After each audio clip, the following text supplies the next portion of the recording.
Imagine waking up one morning, your mind racing with thoughts' endless worries, unresolved doubts, and the weight of the world pressing down on your chest. You've tried everything: meditation, deep breathing, even long walks, but nothing seems to bring the calm you desperately seek. Then, one day, while you're sitting in silence, something shifts. A quiet realization sweeps over you, a simple truth: your peace has never been lost.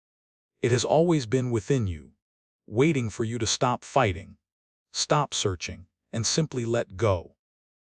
But what if the path to this peace is more unexpected and more radical than you ever imagined? What if the very thing you've been holding on to, the one thing you fear losing the most, is actually the key to your freedom? Stay with me, because the answer might just change everything you thought you knew about peace. You don't want to miss what's coming next. If this story resonated with you, don't forget to subscribe to Buddhism in Every Moment. Your support helps us create more powerful, life-changing content that will continue to inspire and guide you on your journey toward inner peace. 1. The battle within: how to stop fighting yourself. There's a battle we all face, one that no one can see, but everyone feels. It's the fight that rages inside our minds, where doubt, fear, and anxiety wage war against our sense of peace. We often find ourselves trapped in this internal struggle, convinced that the key to happiness lies in external changes. We tell ourselves, if only I could get that job, fix my relationships, or find the perfect life balance, then I would finally be at peace. But the reality is, no amount of external success or validation can silence the storm inside if we haven't first learned how to stop fighting with ourselves. Imagine, for a moment, standing on the edge of a cliff, feeling the wind whip around you. The noise of your own thoughts is deafening, drowning out everything else. You feel like you're being pulled in every direction, at once gripped by the need to fix things, to prove something, to escape from discomfort. But what if, instead of fighting the wind, you simply allowed yourself to be still? What if you stopped trying to control the forces inside you and simply let them be? Is where the journey to peace begins, by ceasing the endless internal struggle. Most of us don't even realize how much energy we spend fighting our own thoughts, our own emotions, and our own imperfections. We convince ourselves that to be at peace, we need to fix everything. We constantly battle the fears, doubts, and insecurities that arise, believing that each one must be defeated before we can move forward. Yet, the more we fight, the more exhausted we become, and the more disconnected we feel from the very peace we seek. The truth is, peace is not something to be fought for or fixed. It's something that can only be discovered when we stop fighting ourselves. This battle within is born from the illusion that we are incomplete, that we are somehow broken or not enough. We chase external validation, striving to prove our worth, thinking that once we achieve a certain goal or meet a certain standard, peace will magically appear. But it doesn't work that way. Peace is not an achievement. It's a state of being, one that arises only when we let go of the need to fix, control, and prove. What if, instead of fighting, we simply allowed ourselves to rest? What if we stopped engaging in the inner war and simply accepted ourselves as we are: flawed, imperfect, and yet whole? The peace we seek is not outside of us. It's already within, waiting for us to stop resisting and start embracing. The more we fight, the more we lose touch with this truth. But the moment we choose to let go of the struggle, we make space for peace to settle in. This isn't about passivity or complacency. It's about recognizing that true strength comes not from fighting the storm, but from standing firm in the face of it. It's about finding the courage to face your fears, not by trying to control them, but by acknowledging them and choosing to move forward despite them. When you stop fighting yourself, you stop feeding the fire of anxiety, self-doubt, and insecurity. You make room for something much greater: inner peace. Imagine a quiet lake, untouched by the wind. The surface is still, reflecting the beauty of the world around it. But when the wind blows, the water stirs. The surface becomes turbulent, and the reflection is distorted. The more the wind blows, the more chaotic the lake becomes. Yet beneath the surface, the water remains still, unshaken, and calm. Your mind is like that lake.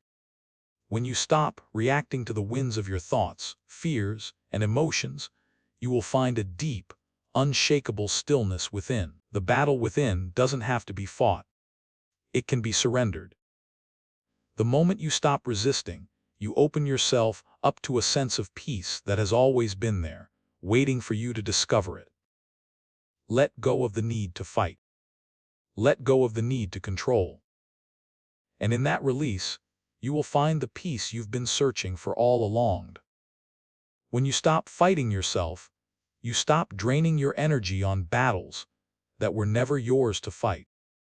You stop carrying the weight of self-doubt and insecurity, and instead, you start living in alignment with your true self. This is the path to freedom, to a peace that is not dependent on the world around you, but rooted in the depths of your own being. It is a peace that cannot be disturbed by the chaos of life, because it is not fragile. It is unshakable. So, take a deep breath.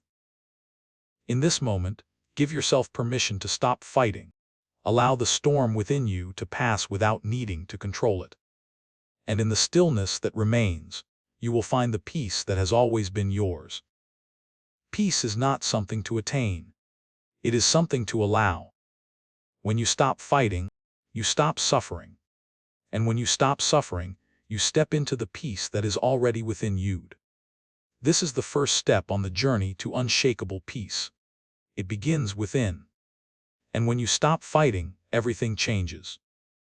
The battle ends, and peace begins too. The illusion of control, letting go of external expectations.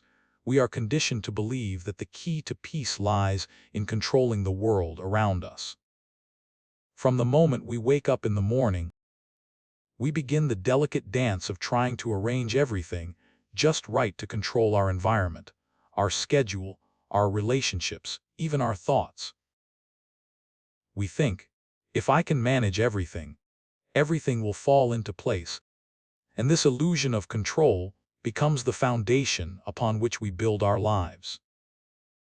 Yet no matter how tightly we grip the reins, life always finds a way to slip through our fingers, leaving us tired, frustrated, and more disconnected from our true peace than ever before. Think of a river. It starts as a small stream, winding its way through the earth. It faces rocks, boulders, and obstacles, but it doesn't resist. The river bends and flows, finding its way around whatever it encounters. The river doesn't try to push the stones away, it moves around them, adapting to what comes. The river's strength doesn't lie in its resistance, but in its ability to flow with the current. Life, too, is like a river. We are taught that we must push against the current, that we must force life to bend to our will. We set rigid goals, believing that if we can just control enough variables, we will finally be happy. We strive to mold our world, our relationships, our careers into something that fits our ideal picture of success and fulfillment. But in doing so, we overlook a profound truth. Peace doesn't come from controlling everything. It comes from learning to flow with life, to trust that, even when things don't go according to plan, everything is unfolding exactly as it should. The desire to control is rooted in fear of the unknown, fear of failure, fear of being left behind. We think that if we can control our circumstances, we can eliminate uncertainty. But in truth, the more we try to control, the more we lose our sense of peace. This relentless striving, this clinging to an illusion of control, drains us. We become exhausted, stretched thin by the weight of expectations, both our own and those of others. We forget that peace isn't something we can force.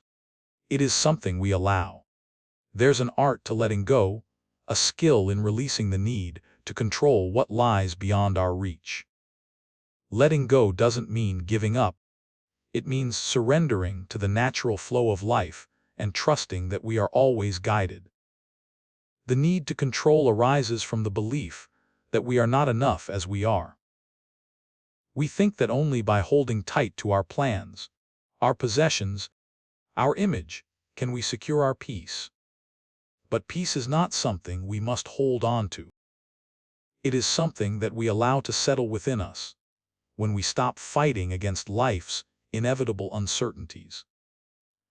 When we stop trying to control every aspect of our lives, we stop resisting the natural flow of things. We learn to accept the twists and turns, the unexpected events, and the surprises that life throws our way. We stop trying to mold everything into a perfect shape and instead begin to appreciate the beauty in life's imperfection.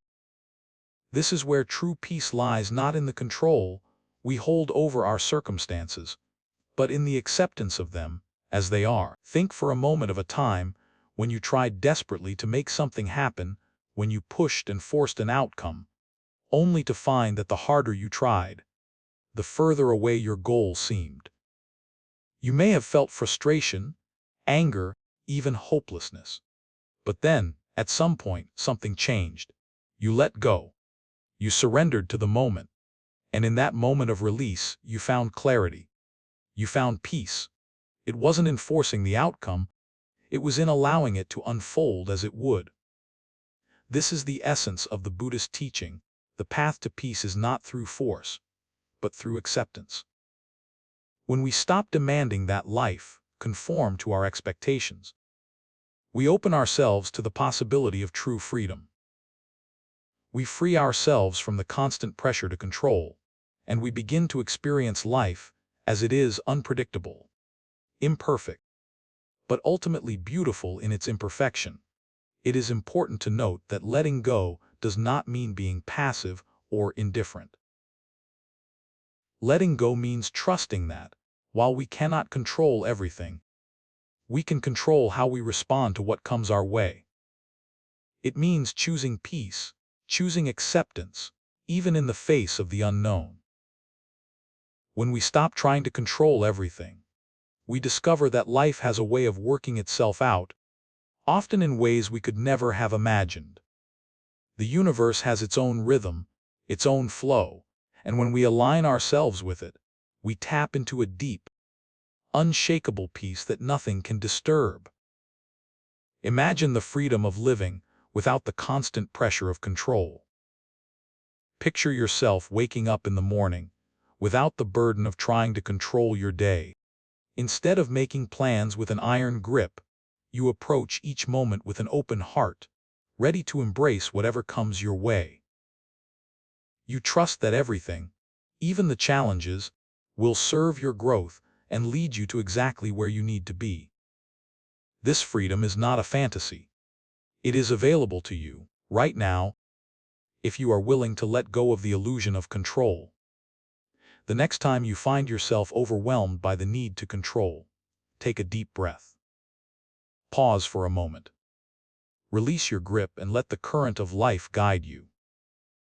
Trust that, even if things don't go according to your plan, everything is unfolding exactly as it should. In that moment, you will find the peace you've been searching for. You'll feel it in your body, in your mind, and in your heart. Peace is not something you can force. It is something you allow. When you let go of the illusion of control, you make room for something much greater, peace that comes from within, untouched by the outside world. Peace that is always present, always available, and always yours. It's time to stop fighting the flow of life. It's time to let go and trust that, in surrender, you will find your way through. Detachment. protecting your peace without closing off, we often hear the word detachment and associate it with distance, coldness, or even indifference. It's easy to misunderstand detachment as a form of shutting down, of closing our hearts and minds off from the world. But true detachment, when practiced with wisdom and compassion, is not about rejecting life or shutting ourselves off from others. It is about freeing ourselves from the grip of attachment, freeing ourselves from the need to control, possess, or cling to people, outcomes, or even our own emotions. This is the path to real peace.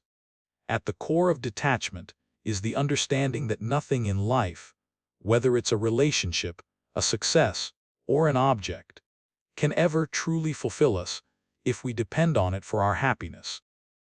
We give so much of ourselves to external things, believing that our peace, our sense of self-worth, and our joy depend on them. We attach ourselves to the idea that if we achieve certain things or hold on to certain people, we will be happy.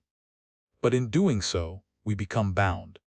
We give away our freedom, our peace, and our power to external circumstances. Imagine a bird in flight. The bird moves freely through the air, navigating the winds, never clinging to the branch or the ground. It rests only when it chooses to, without fear of falling. The bird is detached, not from the world, but from the need to control its environment. It moves effortlessly, gracefully, because it knows its true freedom comes not from clinging, but from letting go. This is what true detachment looks like. Detachment is not about withdrawing from life or people. It's not about building walls or isolating ourselves. In fact, true detachment allows us to love and connect more deeply because we are no longer attached to the outcomes or expectations of others. We learn to love without the need for validation, to give without the expectation of receiving, and to engage without fear of loss.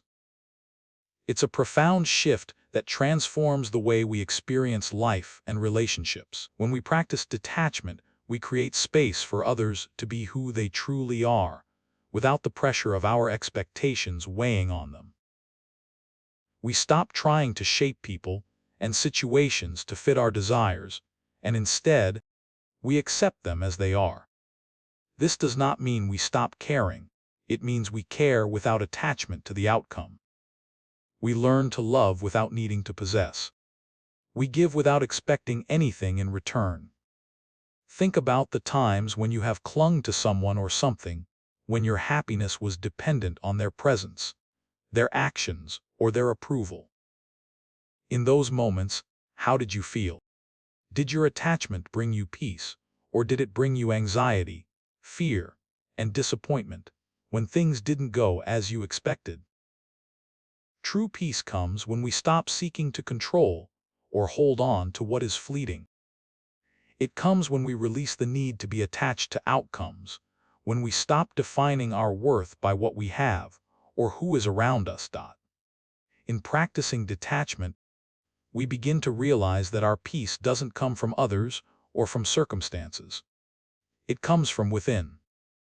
We are not defined by our possessions, our achievements, or even our relationships. These things are beautiful, but they are not the source of our inner peace. The more we try to hold on, the more we entangle ourselves in suffering. The more we learn to let go, the more we open ourselves to the fullness of life. Detachment also allows us to experience life with a sense of ease and joy that is unaffected by external conditions.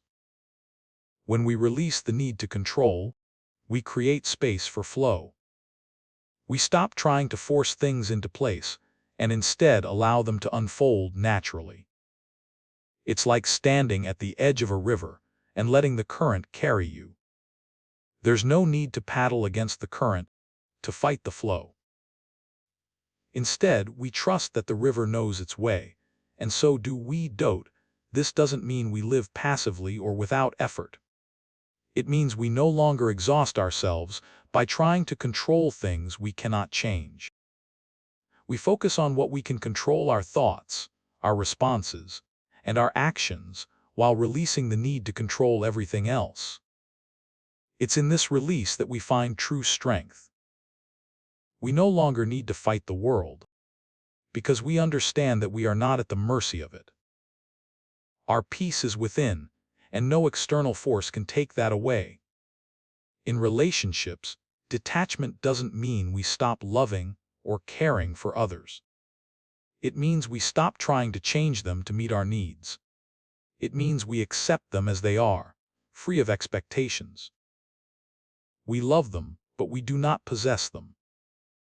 We support them, but we do not depend on them for our happiness. In doing so, we create space for genuine connection, for love that is unconditional and free.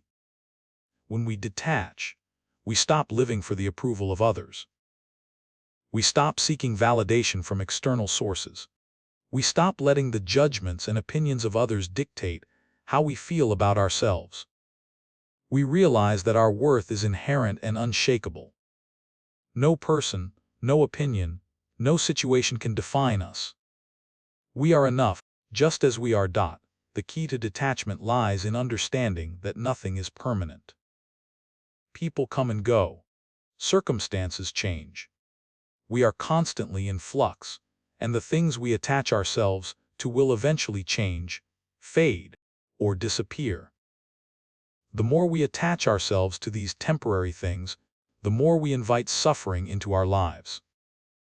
But when we learn to let go, when we embrace the impermanence of life, we discover a peace that is unshakable and eternal.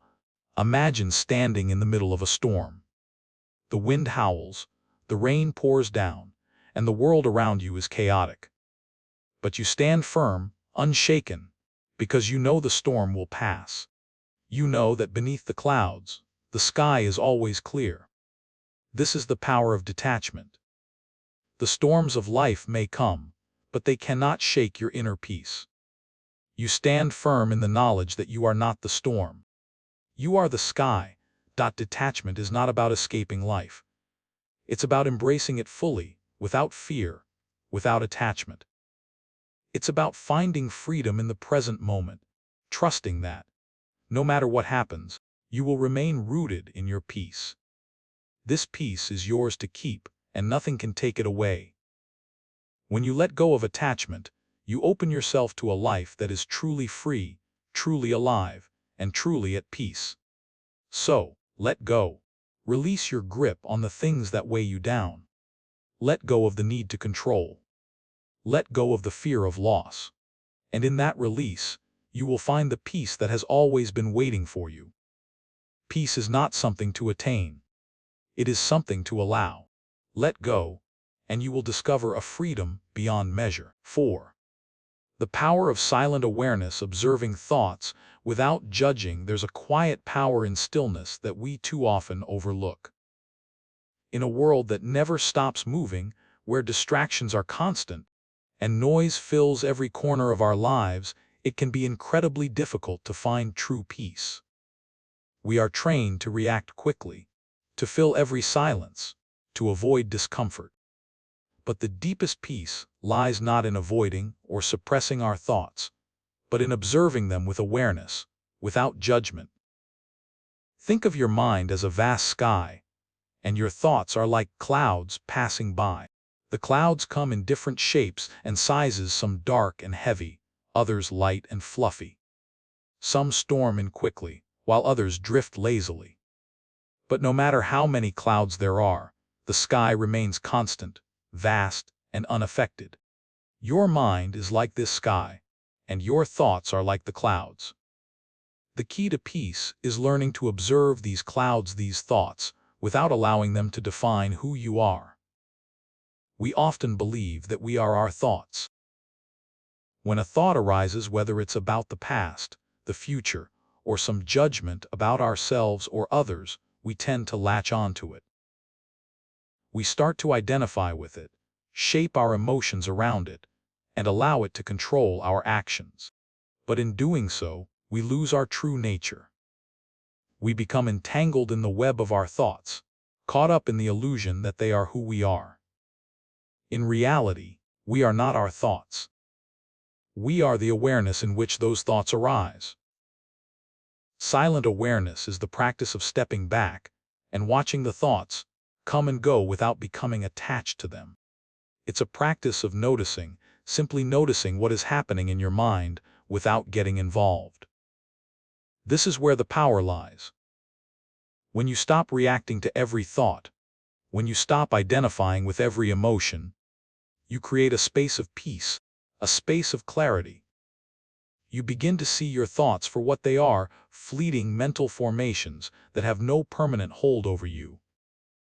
Consider for a moment the act of simply sitting in silence. The moment you sit quietly, you may notice the flood of thoughts that arise. They come rushing in like waves, each one pushing against the shore of your consciousness. But what happens if you don't immediately engage with them? What if, instead of reacting, you simply let the waves come and go, knowing that they will pass, as they always do? In that space of non-reaction, something remarkable happens. The storm of your mind begins to settle. The thoughts lose their power, and you remain untouched. This is the essence of silent awareness, the ability to observe without judgment. When we observe without judgment, we stop labeling our thoughts as good or bad, right or wrong. We stop judging ourselves for having certain thoughts or feelings.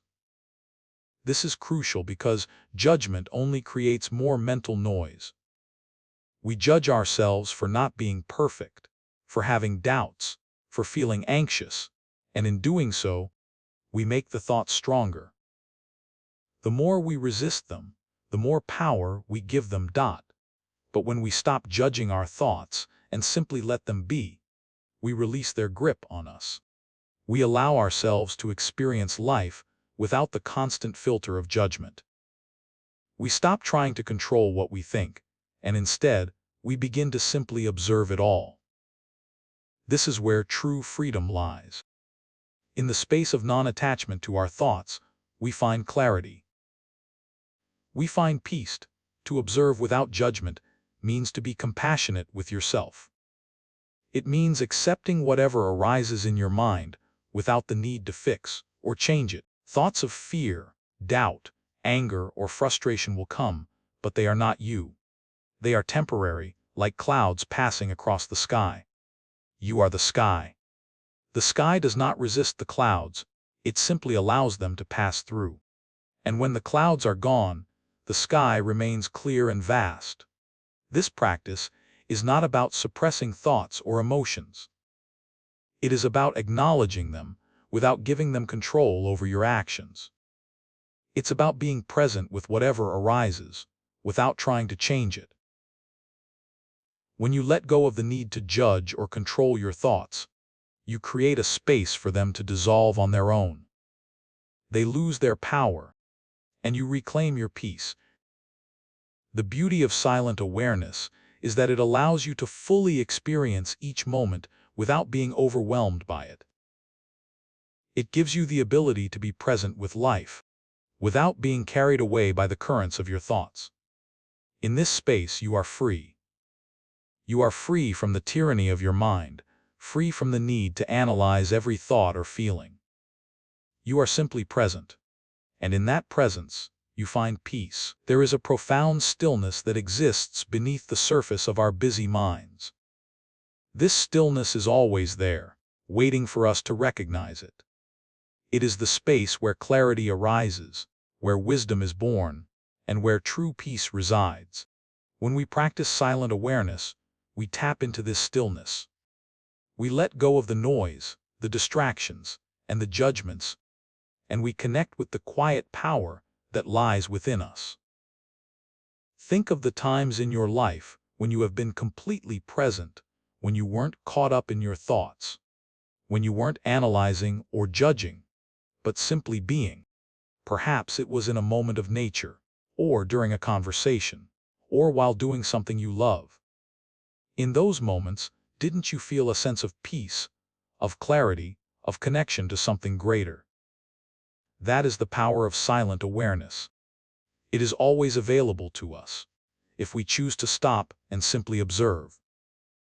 The practice of silent awareness is a gift you give yourself. It allows you to detach from the noise of the world and reconnect with your true nature. It helps you see your thoughts for what they are: temporary, fleeting, and ultimately inconsequential to your sense of self. When you practice this awareness, you step out of the cycle of mental turmoil and into a place of deep peace. You allow yourself to be present with whatever arises, without the need to react. And in that space, you find clarity, freedom, and a peace that is unshakable. So take a moment now to close your eyes and simply observe your thoughts. Notice what comes and goes. Don't judge it, don't try to control it, just watch it. Feel the peace that comes when you allow your mind to simply be. This is the power of silent awareness, and it is always available to you, in every moment. When you let go of the need to react, you open the door to the peace that lies within. And in that peace, you will find everything you've been searching for. 5. Letting go, not weakness, but courage. In a world that often glorifies strength, resilience, and the constant pursuit of more, the concept of letting go can seem foreign, perhaps even weak. We are taught that to succeed, we must hold on, fight harder, and never give in. We are told that to survive, we must control, accumulate, and protect at all costs.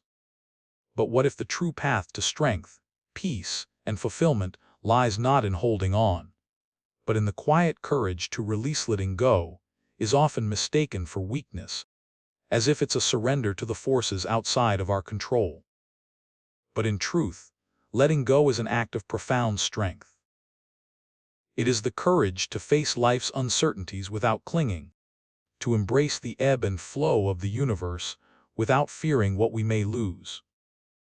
Letting go is not about abandoning or running away.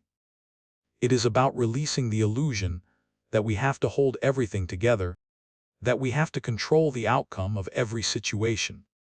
It is the recognition that true strength lies in our ability to flow with life, to adapt, and to trust that everything, even our losses, is part of a larger, beautiful design. Think of a tree in a storm. The wind howls and the branches bend, but the tree does not fight the wind. Instead, it bends with it, allowing the storm to pass without resistance. The tree does not hold on tightly to its leaves. It lets them fall when the time comes. It is in the letting go that the tree finds its balance.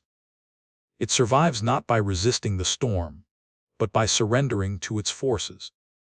In the same way, we too must learn to surrender, not to be passive or weak, but to find the strength that lies in releasing our grip. Letting go requires a deep trust in life and in ourselves.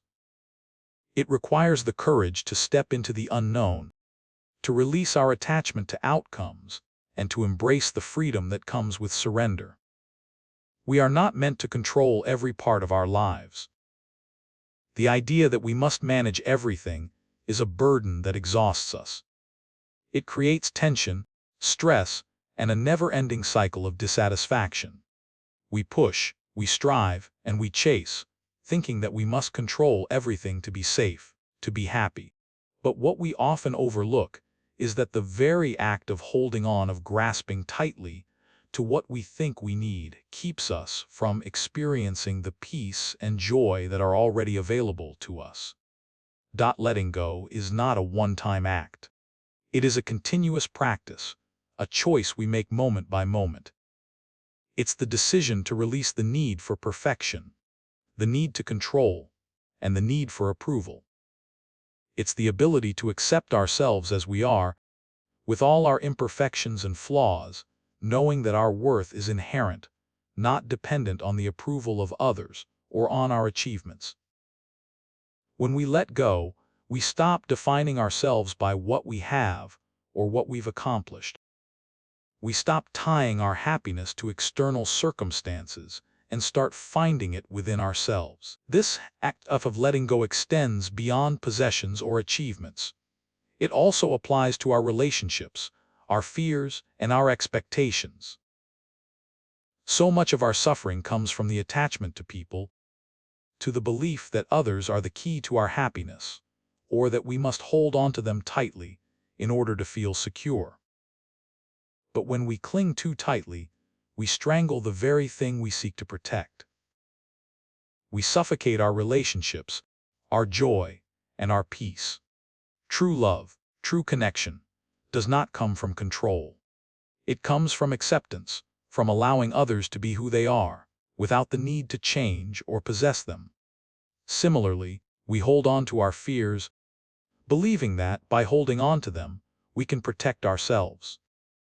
We are afraid of what might happen if we let go of our worries, of our need to plan, of our fear of the unknown. But by holding on to these fears, we remain trapped. They control us. They limit our freedom. Letting go of fear is not about erasing it completely. It is about no longer allowing it to define us. It is about recognizing that fear is just a passing cloud, a temporary feeling that, if we don't engage with it, will dissipate on its own.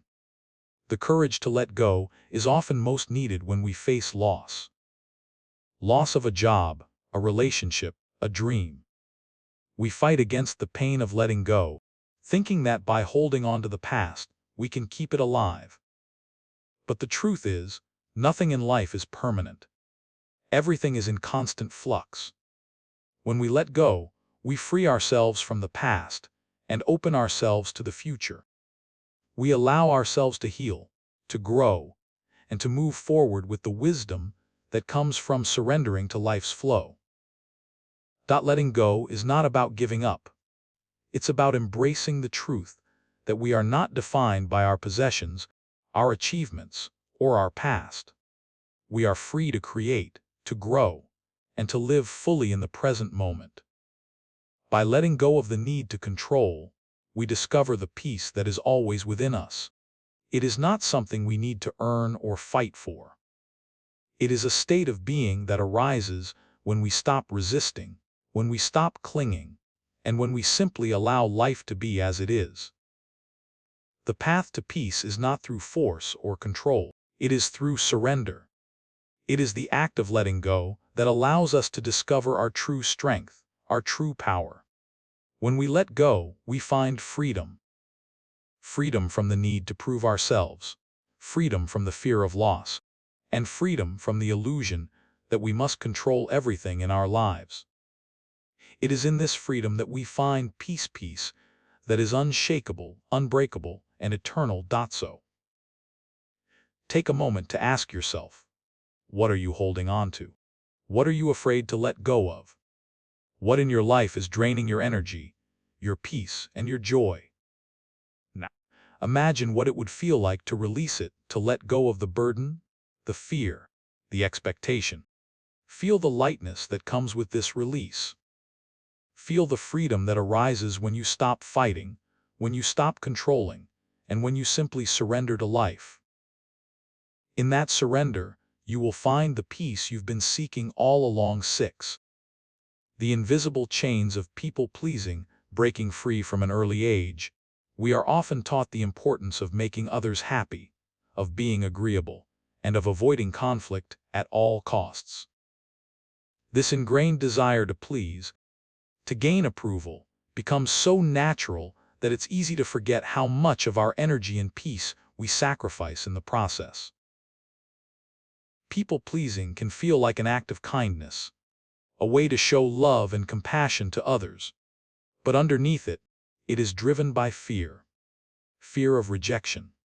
Fear of disapproval. Fear of not being enough. At the core of people-pleasing is the unspoken belief that our worth is determined by how others see us, by how much we are able to give, and by how often we sacrifice ourselves for others. This belief traps us in a cycle of self-neglect.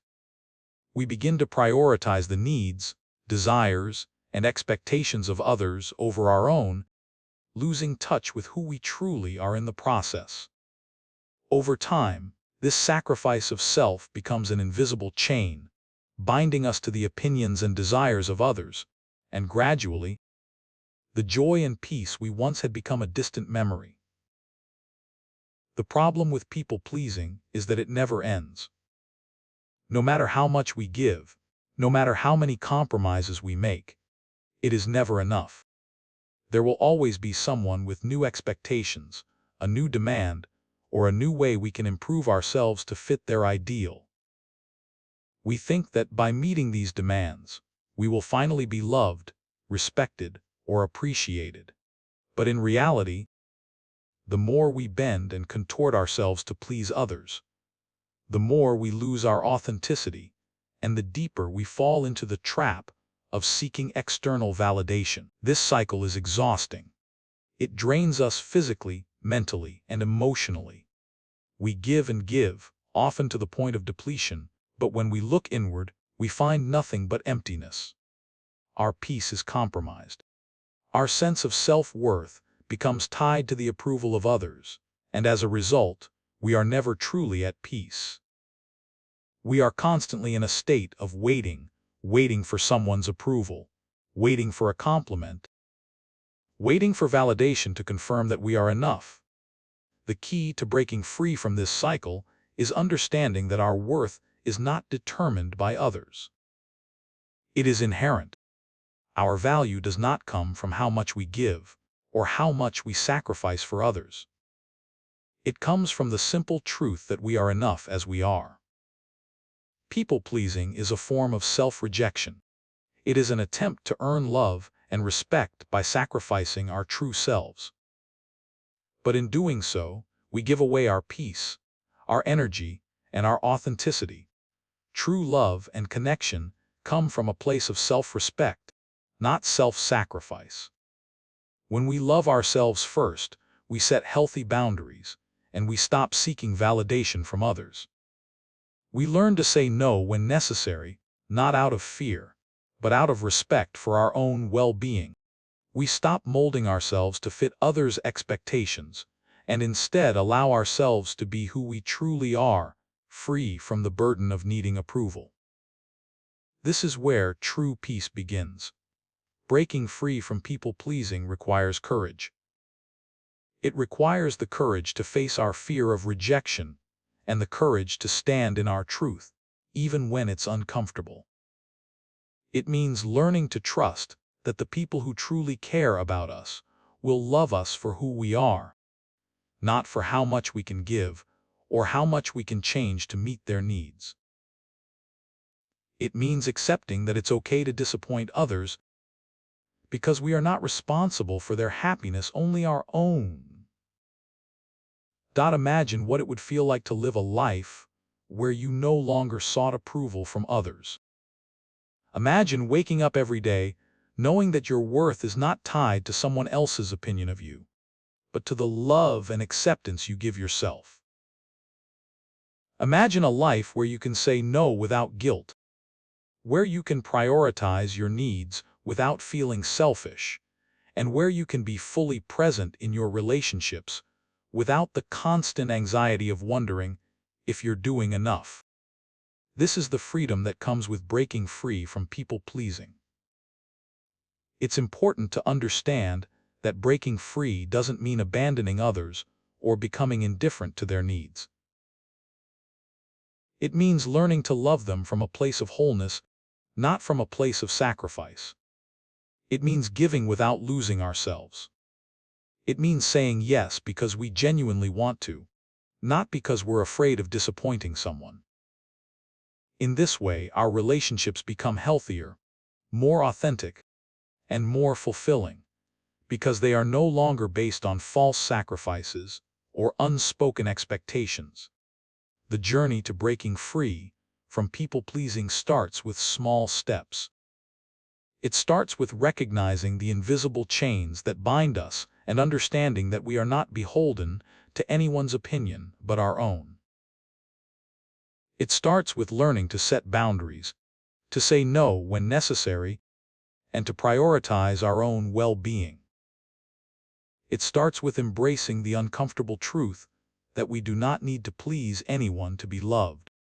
We are worthy of love simply because we exist. As you begin to break free from the need to please others, you will notice a profound shift in your life. You will feel lighter, more at ease, and more connected to your true self. You will begin to attract people who love you for who you are, not for what you can give. And most importantly, you will rediscover the peace that comes from living authentically. This peace is yours to keep. No one can take it from you as long as you stop giving it away in the pursuit of external validation. So take a moment now and reflect. What parts of your life are you living to please others? What invisible chains are you holding on to, and how is that affecting your peace? What would it feel like to release those chains, to live for yourself, and to set the boundaries that will protect your peace? You have the strength to break free. You have the courage to stop seeking approval. And in doing so, you will find a peace that is unshakable, a peace that comes from knowing that you are enough, just as you are. 7. The art of saying no, protecting your peace with boundaries. Saying no is one of the most powerful, yet difficult, acts of self-care we can offer ourselves. In a world that often equates kindness with compliance and generosity with self-sacrifice, saying no can feel like an act of rebellion. We are conditioned to believe that by saying yes to others, we are being good, kind, and loving. But in truth, the opposite is often true. By saying yes when we really mean no, we give away our peace, our time, and our energy, all for the sake of others' approval. This isn't love, this is self-neglect. The art of saying no is rooted in understanding that we cannot pour from an empty cup. It is a recognition that our well-being must come first if we are to have anything left to give to others. When we fail to set boundaries, we become depleted, resentful, and overwhelmed.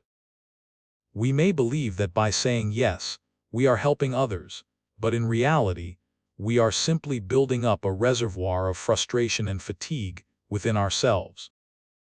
The more we sacrifice our own peace for the sake of others, the less peace we have to offer anyone, including ourselves.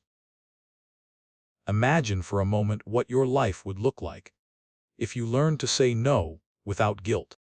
What if you could protect your time, your energy, and your peace by saying no when something doesn't align with your values, your needs, or your well-being? Saying no isn't about rejecting others. It's about making a conscious choice to protect what matters most to you. It's about being kind to yourself, about understanding that your energy is sacred, and that you have the right to preserve it. When we say no, we create the space for something far more valuable to emerge: clarity. Boundaries aren't walls meant to shut others out. They are tools to help us navigate life with wisdom and balance. When we say no, we are not rejecting the people around us. We are protecting the relationship with ourselves. Saying no is not about being selfish. It is about honoring our own needs so we can be fully present and give more authentically to others when we choose to say yes. It's essential to understand that boundaries are not about control, they are about self-respect. They are the invisible lines we draw to protect our time, our mental space, and our emotional energy. Without boundaries, we lose ourselves in the endless demands of the world around us. Without boundaries, we become a vessel that is constantly drained, with nothing left to offer. But with healthy boundaries, we can create a life that is both nurturing and fulfilling. We learn to say yes to the things that truly align with our purpose and our peace, and we learn to say no to the things that drain us. In relationships, boundaries are especially important. Without them, we can easily fall into patterns of overgiving, of losing ourselves in the service of others. We may feel that we are responsible for others' happiness, or that we must always be there for them, even when it comes at the expense of our own peace. But when we fail to establish boundaries, we unknowingly teach others to take us for granted. We become the ones who are always available, always saying yes, while our own needs go unmet. Over time, this leads to resentment and burnout. True love, in its purest form, isn't about constant sacrifice. It's about knowing when to give and when to protect yourself. Healthy boundaries allow us to love others more deeply because we are not giving from a place of depletion. We are giving from a place of wholeness. Saying no to someone in a compassionate, respectful way is not a rejection, it is a gift. It is an acknowledgement that both you and the other person deserve respect and space to be who you truly are. It is a way to honor both your needs and theirs. The courage to say no also allows us to say yes with more authenticity. When we say yes to everything, we say no to the things that truly matter to us.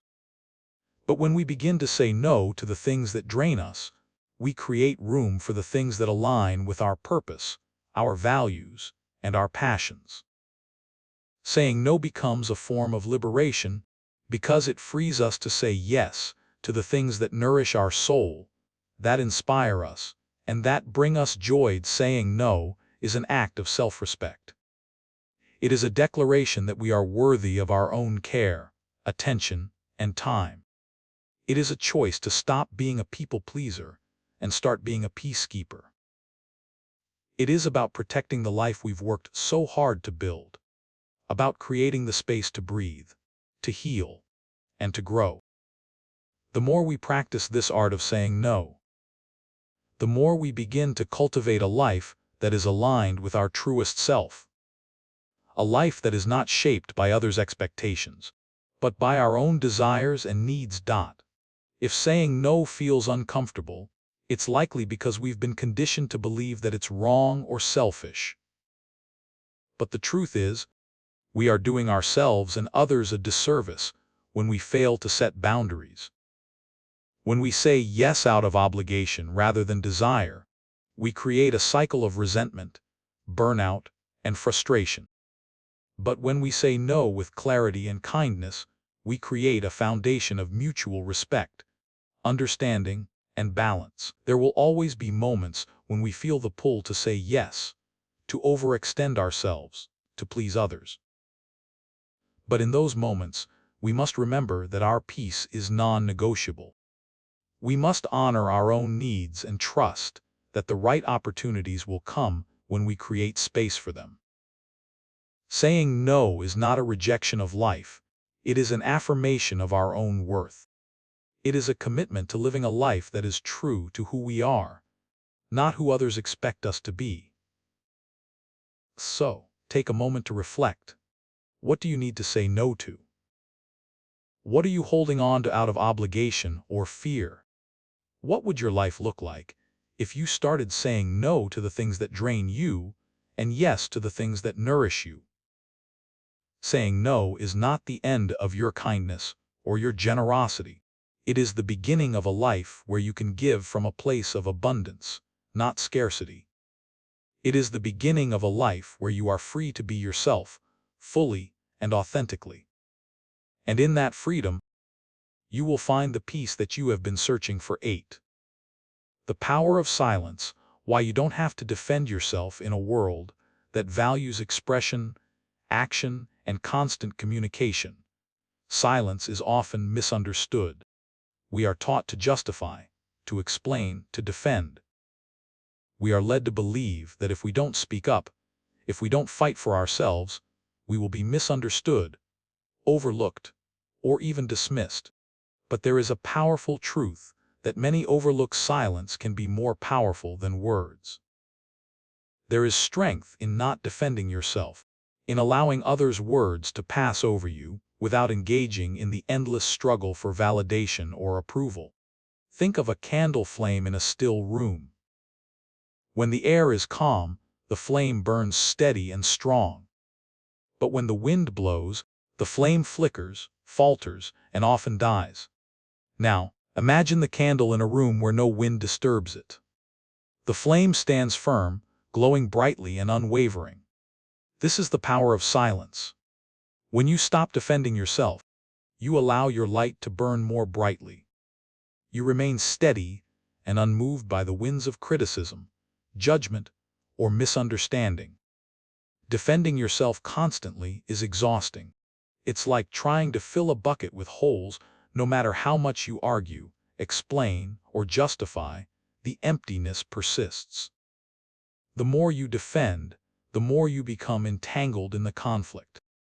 The need to explain yourself comes from a place of insecurity, a belief that your worth is dependent on how others perceive you. But the truth is, you do not need to defend your existence. You do not need to prove your value to anyone. You are enough as you are. Your worth is inherent, and nothing anyone says can change that. Every time you feel the urge to defend yourself, ask yourself why. What is it that you're trying to protect? Is it your ego, your pride, or your fear of being misunderstood? The more we cling to these illusions of self-protection, the more we distance ourselves from our true peace.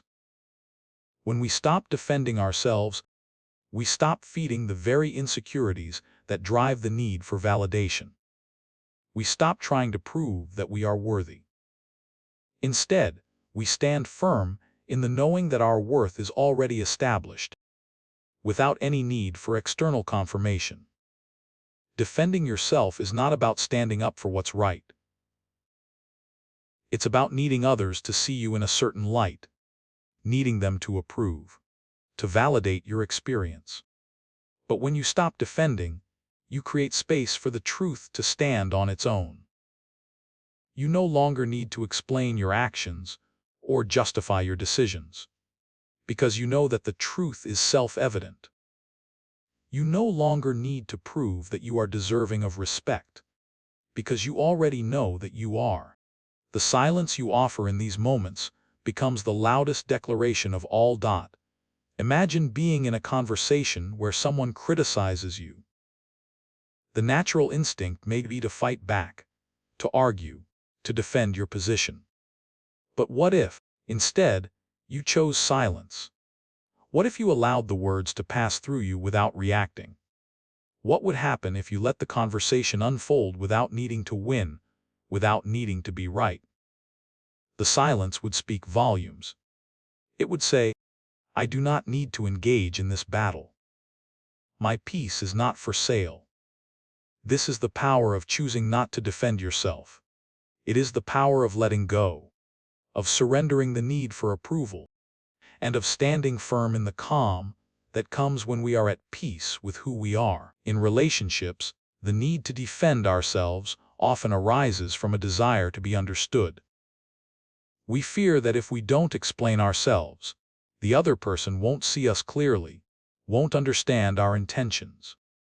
But when we constantly feel the need to explain, we are inadvertently placing our sense of self-worth in the hands of others.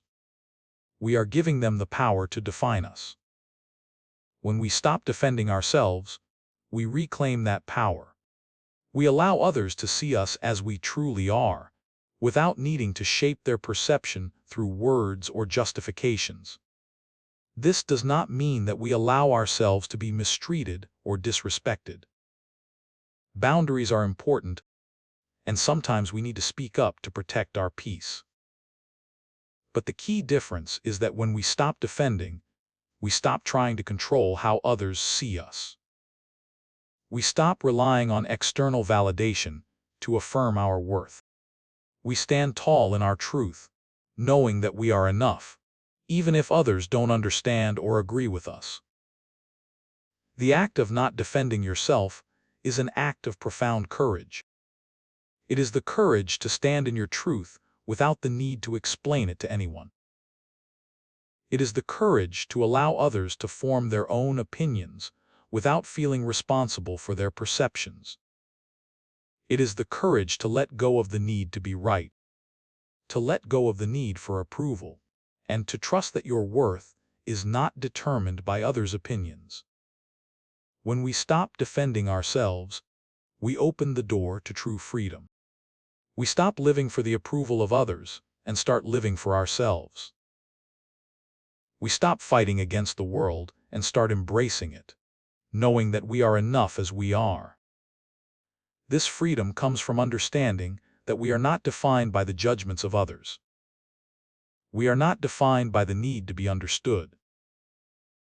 We are defined by our ability to stand firm in our own truth, in our own peace, and in the knowledge that we are worthy simply because we exist. So, the next time you feel the urge to defend yourself, take a step back. Breathe. Ask yourself, what am I trying to protect? Then, remind yourself that nothing and no one can take away your peace unless you allow them to. You are already whole, already worthy, already enough. Let your silence be a declaration of this truth. When you stop defending yourself, you step into the freedom of simply being who you are. And in that space, nothing and no one will ever disturb your peace again. 9. The secret practice that turns setbacks into wisdom. Life has a way of throwing us off course. We experience setbacks, losses, and disappointments that often feel like insurmountable obstacles, crushing our spirits and leaving us questioning everything we thought we knew. In those moments, it's easy to fall into despair, to view these challenges as punishments or signs that we are failing. But what if the real purpose of these setbacks is not to harm us, but to teach us something far greater than we could have learned in times of comfort and ease? What if every difficulty, every failure, and every loss holds within it a lesson that can transform our pain into power? The truth is that setbacks are not the end of the road, they are part of the journey. They are not signs of defeat. They are invitations to grow, to deepen, and to expand beyond the limits we have placed on ourselves. When we approach life with this mindset, we see setbacks not as obstacles, but as stepping stones, guiding us to a place of greater wisdom and resilience. Every challenge we face, no matter how difficult, holds the potential to unlock new insights, new strengths, and new perspectives. Imagine for a moment the earth during a drought. The land is dry, cracked, barren, and lifeless. The ground is thirsty, desperate for nourishment. Then, the rain comes slowly at first, a few drops, followed by a steady downpour.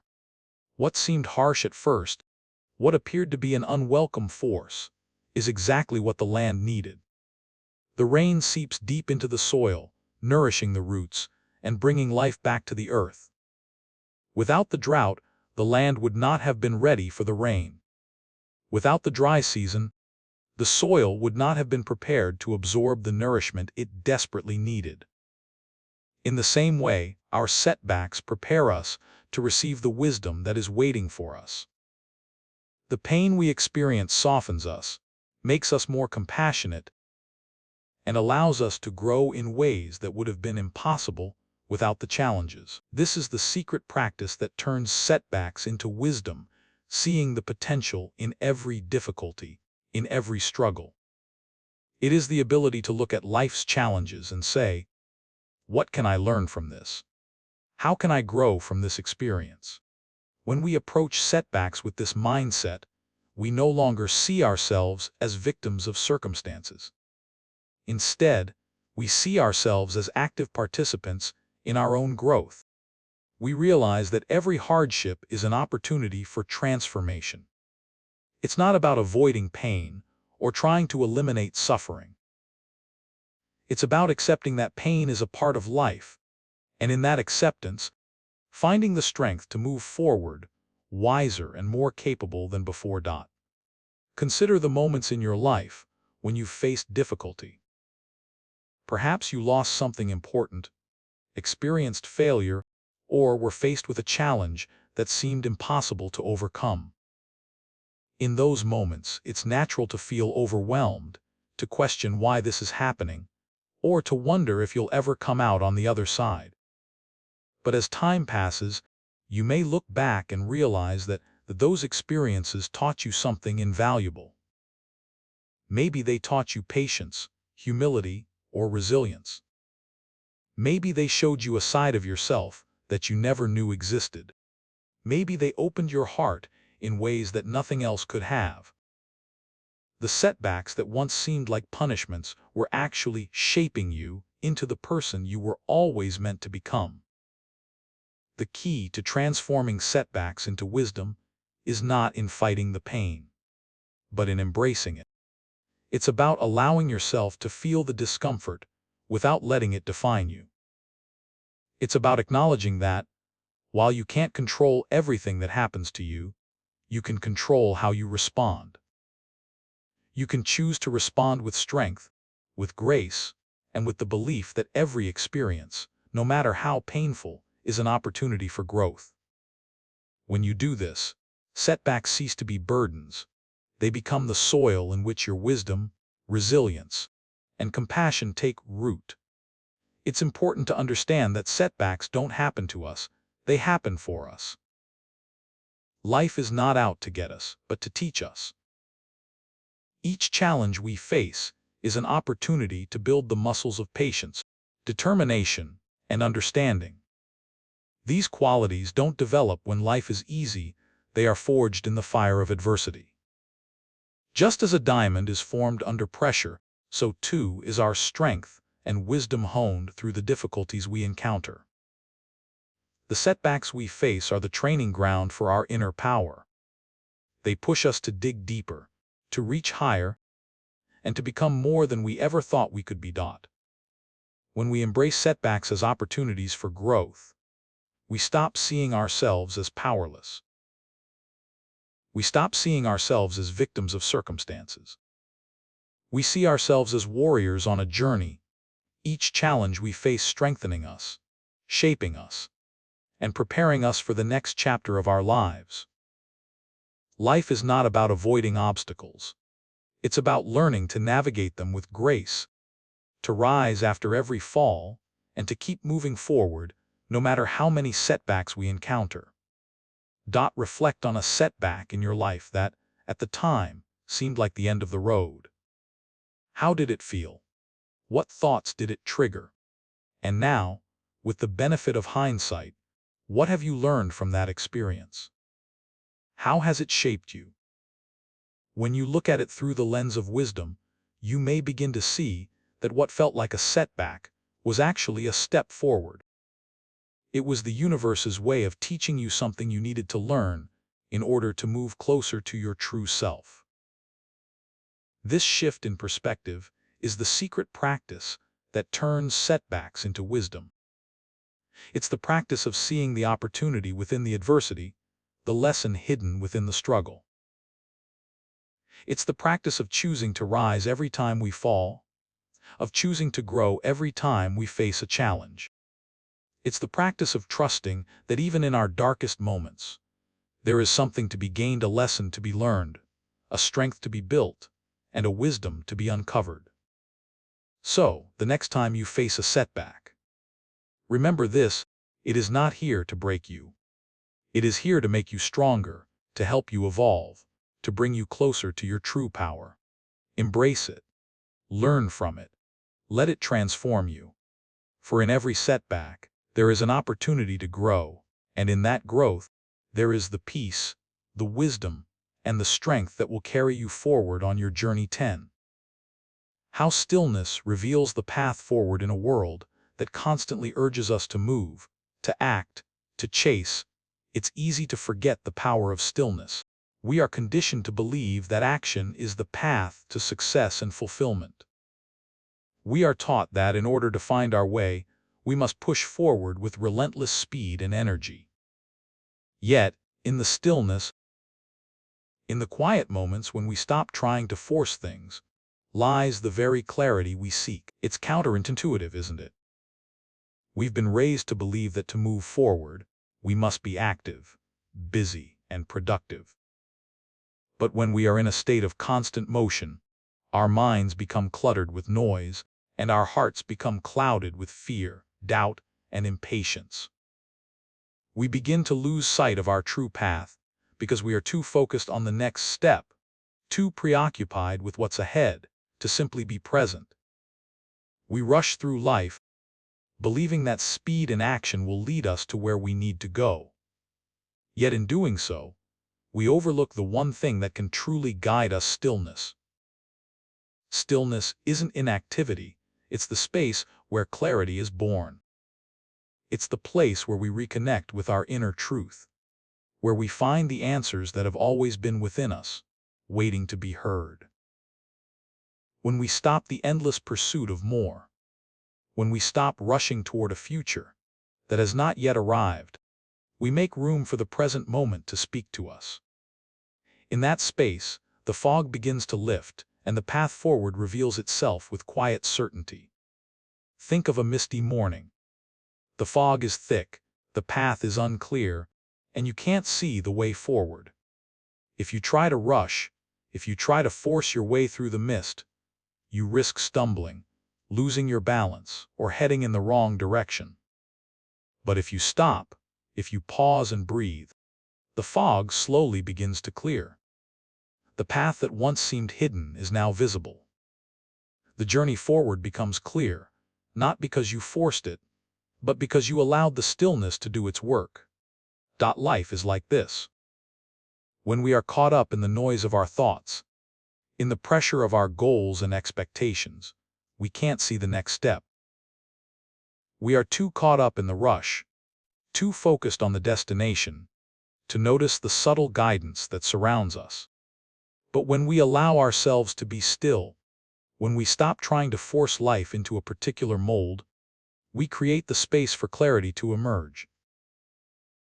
The next step is revealed, not because we chased it, but because we were patient enough to allow it to unfold.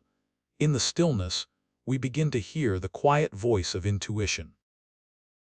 This is the voice that has always been within us, guiding us toward what is right for us, but it's often drowned out by the noise of our busy minds. The more we rush, the more we ignore this voice, thinking that we need to figure everything out with logic and effort. But true wisdom doesn't come from constant striving. It comes from pausing, listening, and trusting that the answers are already within us, waiting for the right moment to emerge. Stillness also allows us to release the need to control. We often think that the path to success, peace, or happiness lies in controlling every aspect of our lives. We make plans, set goals, and try to force everything into place. But in doing so, we fight against the natural flow of life. Stillness teaches us that we cannot control everything. Some things are simply beyond our influence, and trying to control them only leads to frustration. When we stop trying to control the outcome, we open ourselves to the natural unfolding of life, which brings us exactly what we need, sometimes in the most unexpected ways. Think of a river.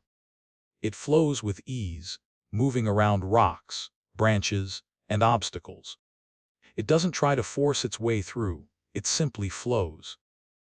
The river doesn't fight against the obstacles in its path. It bends, it acts, and it moves forward. This is how we should approach life. We don't need to control every aspect of it. We don't need to push and struggle against the currents. When we stop trying to force things, we can flow with life's natural rhythm. And in that flow, we discover the peace and clarity that comes with surrender. The power of stillness is not in what we can see with our eyes, but in what we can feel with our hearts. It is in the quiet moments when we pause and breathe that we reconnect with ourselves. We stop looking for answers outside and instead begin to listen to the wisdom within. This is where the real guidance lies, deep within, beyond the chatter of the mind, in the stillness of the soul.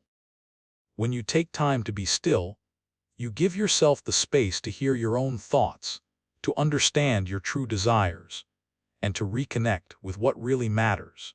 Stillness is the foundation from which all clarity, peace, and wisdom spring.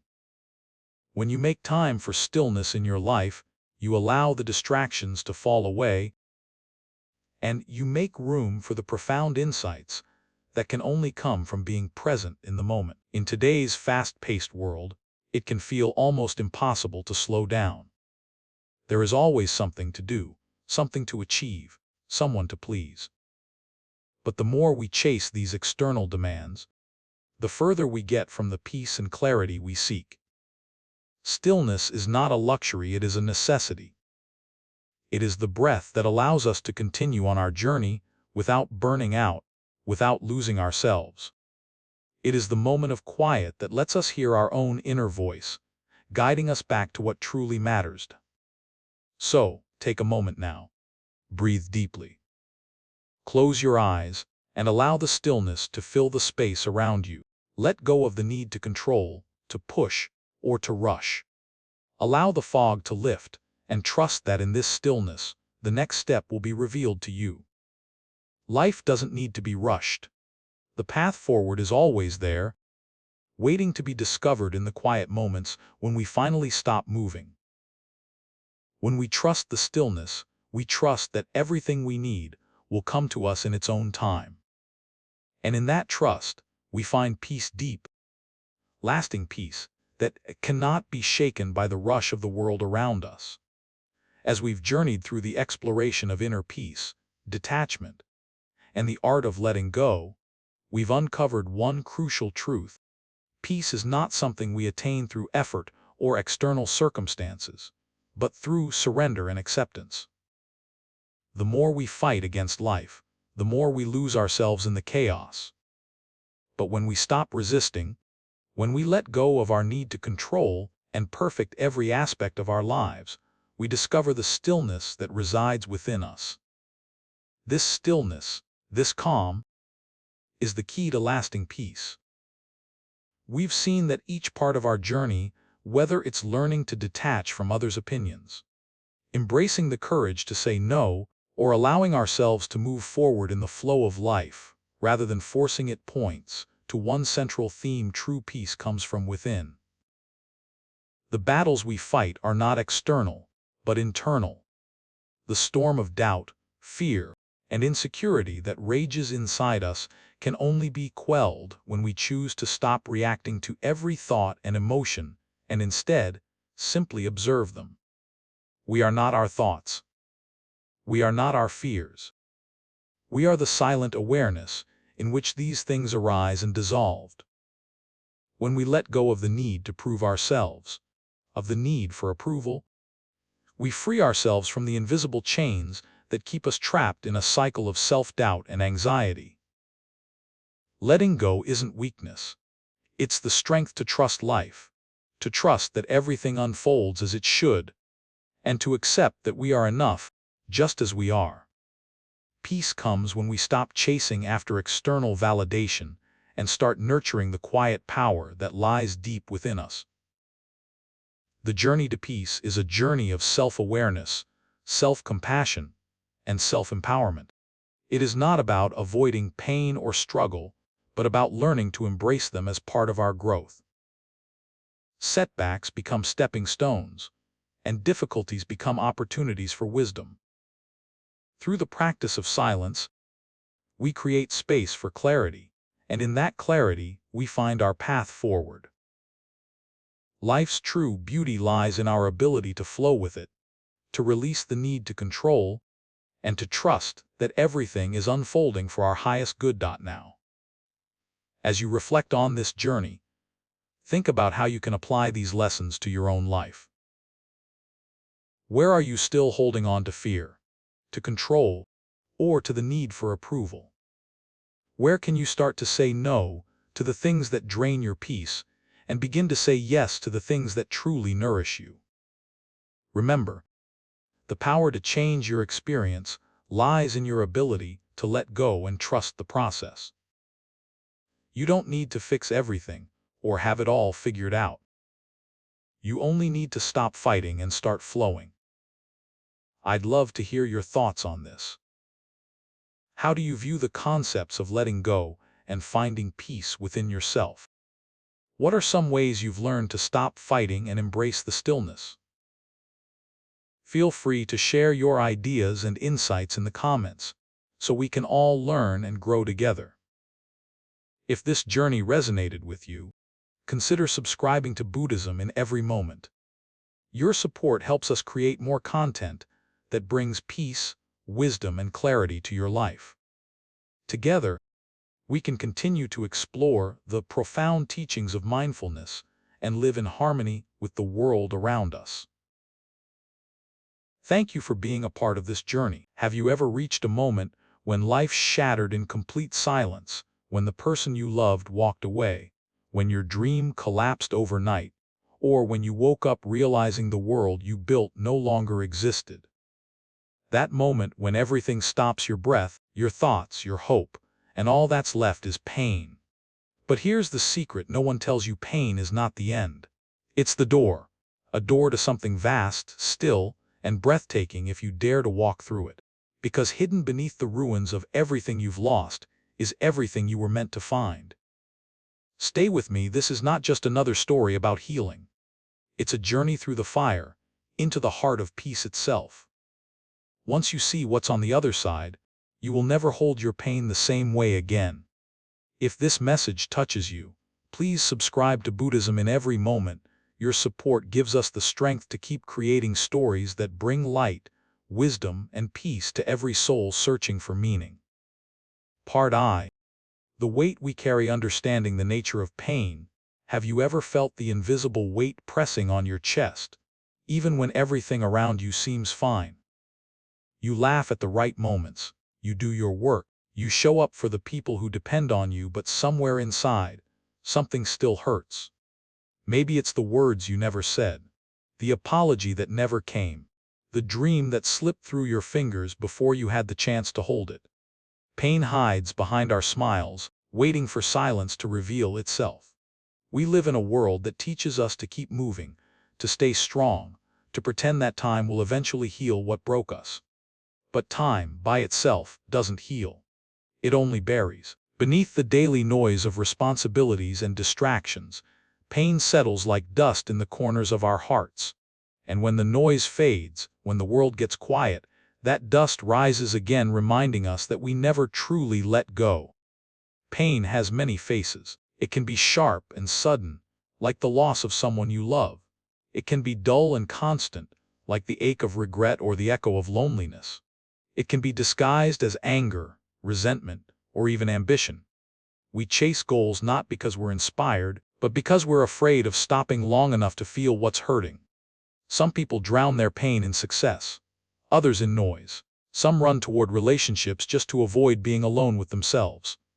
But pain has patience. It waits. If you listen closely, pain always carries a message. It says, look here. Something inside you still needs to be seen. But instead of listening, we often try to silence it. We turn up the volume of life. We fill every space with something: music, work, conversations, scrolling, anything but stillness. Yet, silence is where pain transforms. The longer we avoid it, the more it demands to be felt. Science tells us that emotional pain activates the same areas in the brain as physical pain. The body doesn't know the difference between a heartbreak and a wound. That's why your chest tightens when you remember betrayal, why your stomach drops when you think of loss. Pain isn't just in your mind, it lives in your body, in every cell that once held joy. But Buddhism teaches us that pain itself isn't the problem. It's our attachment to it, the stories we tell ourselves about what happened, the identities we build around what we've lost. We say, I am broken, I am betrayed, I am unworthy, but those words are not truth. They are memories repeating themselves in the language of the past. The truth is simpler and far more liberating. Pain happened. It moved through you. But you are not it. You are the awareness that felt it, witnessed it, survived it. The moment you stop saying I am the pain and start saying I am the witness to pain, a small crack of light enters the room. That light is the beginning of peace. Imagine standing by the ocean at dawn. The tide rises, touches your feet, and retreats. The waves are endless, but you do not drown in them. You watch them come and go. That is how pain was meant to move through you: arrive, teach, and leave. But we, in our fear, hold on to it. We build walls around it, name it, feed it with thoughts. We turn a single wave into a storm that never ends. Think about the last time someone hurt you deeply. The moment passed, but the mind didn't let it go. You replayed it again and again, each time adding a new layer of judgment, anger, or self-blame. What should have been one wound became 1,000 tiny cuts. This is what it means to suffer twice: the first time from what happened, the second time from refusing to release it. In Buddhism, this is known as the second arrow. The first arrow is unavoidable, it is life's natural sting.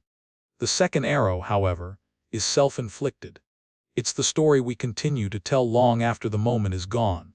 If you want to understand peace, you must first learn to stop shooting yourself with that second arrow. Pain will visit you many times in this life. But each visit carries a question: will you open the door with awareness, or will you lock it and pretend not to hear the knocking? Awareness doesn't erase pain, it transforms it. When you see your pain clearly, without the fog of judgment, something extraordinary happens. It begins to lose its grip. It stops being your enemy and becomes your teacher. Think of all the things pain has taught you. The breakup that showed you what kind of love you deserve. The failure that humbled your pride. The loss that made you treasure every sunrise. Pain doesn't come to destroy, it comes to awaken. But to hear its lesson, you must stop running. You must dare to sit in the stillness it creates and ask, what are you trying to show me? In those moments of stillness, the truth begins to unfold. Pain was never against you. It was always guiding you back home to the parts of yourself that you abandoned when life became too heavy. You don't have to be afraid of it anymore. You don't have to resist it. You only have to meet it with curiosity, with compassion, with the same gentle awareness you would offer a friend who is hurting. Every person carries a story of pain. It may be hidden behind success, laughter, or silence, but it's there. Yet the purpose of life is not to escape pain, it's to understand it so deeply that it loses its power over you. The wound stops defining you the moment you allow it to become wisdom. The ache that once broke you becomes the bridge that connects you to others who are suffering too. This is how compassion is born, not from perfection, but from shared humanity. So, take a deep breath. Look at what you've been carrying. Ask yourself, is this pain still serving me, or am I serving it? Sometimes the bravest act isn't fighting your pain, it's putting it down. It's allowing yourself to walk without the old weight on your shoulders. It's realizing that healing doesn't mean forgetting. It means remembering without bleeding. The first step toward peace is awareness. The second is surrender. And surrender is not weakness, it's wisdom. It's understanding that you cannot control what has happened, but you can choose how long you keep holding it inside. The moment you let go, even a little, you create space for something new to enter: light, clarity, calm. One day, you'll look back and realize that pain was never a punishment. It was preparation. Every tear watered the seed of who you were becoming. Every heartbreak broke open a door to deeper love. Every ending cleared the space for a beginning you couldn't yet imagine. And when that day comes, you'll smile softly and whisper to yourself, now I understand. The weight was never mine to carry. It was only passing through. That is where our journey begins. If this message resonates with you, if it reminds you of the strength that still lives inside your heart, please subscribe to Buddhism in every moment. Your support helps us keep creating stories that bring light, wisdom, and peace to everyone walking through the quiet valleys of life, searching, just like you, for the way home. Part 2. Flow like the river, let life move through you. There is a quiet wisdom in water that most of us overlook. It doesn't resist. It doesn't argue with gravity or cling to the shape it once held. It moves, effortlessly, gracefully, always toward the sea. If you've ever stood beside a river at dawn, you've felt it, that silent persistence, that willingness to let go of everything it has touched. The river doesn't keep its wounds. It doesn't hold on to the storm that passed through last night or the branches that once broke its flow.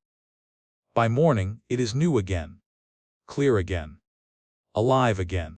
We, however, are not like the river. We cling. We replay. We build dams inside our minds, holding back memories, regrets, and the echoes of yesterday's pain. We mistake stillness for safety and forget that life itself is motion. The moment we stop flowing, we begin to drown in what was. We become stagnant pools, beautiful on the surface perhaps, but heavy with decay underneath. Why do we hold on so tightly? Because we fear the unknown. We think letting go means losing control, losing meaning, losing what we once were. But life, like the river, cannot be controlled. It can only be followed. The river never questions the direction it's going, even when it twists through darkness or falls from great heights. It trusts the current. It trusts the path carved by time and the pull of the earth. That is the art of surrender, not giving up, but giving in to the natural rhythm of existence. There's a story told near the Columbia River in Oregon. During the spring floods, massive logs break free from the banks and are carried miles downstream. Some wedge against rocks, stuck for weeks. Others are swept away, vanishing into the vast Pacific. When the floods subside, the water becomes calm again, and even those trapped logs eventually drift free. They were never meant to stay, they only needed time. The same is true of your pain. You may be wedged against a rock right now, unable to move, unable to see the end, but if you trust the current of your life, even this will pass. Nothing remains stuck forever. The greatest suffering arises when we fight the flow of life. When we insist that things should be different, that people should stay, that plans should unfold exactly as we imagined. We become like swimmers struggling against the tide, exhausting ourselves in resistance. But when we stop fighting, when we turn our bodies to face the direction of the current, we discover something extraordinary. Life carries us. It doesn't need to be forced. The river was always meant to move. So were we. Letting go doesn't mean forgetting what you've been through. It means allowing experiences to move through you without becoming your identity. You can remember without clinging. You can feel without drowning. You can honor your past without living in it. There's an old Zen saying, let go or be dragged. The mind drags what the heart was meant to release.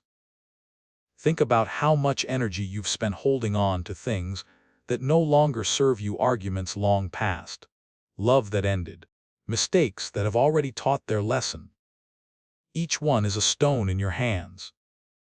The tighter you grip them, the heavier your journey becomes. But the moment you open your palms, even slightly, the current begins to lift you. The water doesn't need your permission to flow, it only needs you to stop clinging to the shore.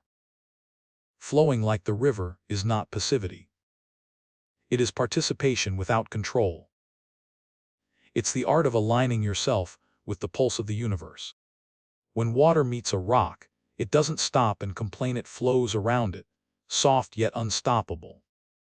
Over time, even the hardest stone is shaped by the persistence of water. Likewise, life may not always move the way you expect, but if you stay fluid, gentle and present, you will find your way around every obstacle. I remember standing once near the edge of Yosemite Valley, watching a waterfall crash down from a height that seemed impossible. The sound was thunderous, relentless, pure power in motion. Yet as I traced the stream below, I realized that after the fall, the water became calm again, smooth, serene, almost whispering as it continued its journey. It didn't resist the fall, it surrendered to gravity and transformed the chaos into grace. This is the wisdom of flow. The falls are not failures, they are transitions. They are how the river finds its way home. Every fall in your life, every heartbreak, every disappointment, every unexpected change is an invitation to trust the current again. To stop asking, why did this happen? And start asking, where is this taking me? Because life is not trying to hurt you. It's trying to move you. Sometimes away from what you thought you needed, toward what your soul has quietly been asking for. There is a rhythm to everything. The inhale and exhale of breath, the rise and fall of waves, the seasons of loss and renewal.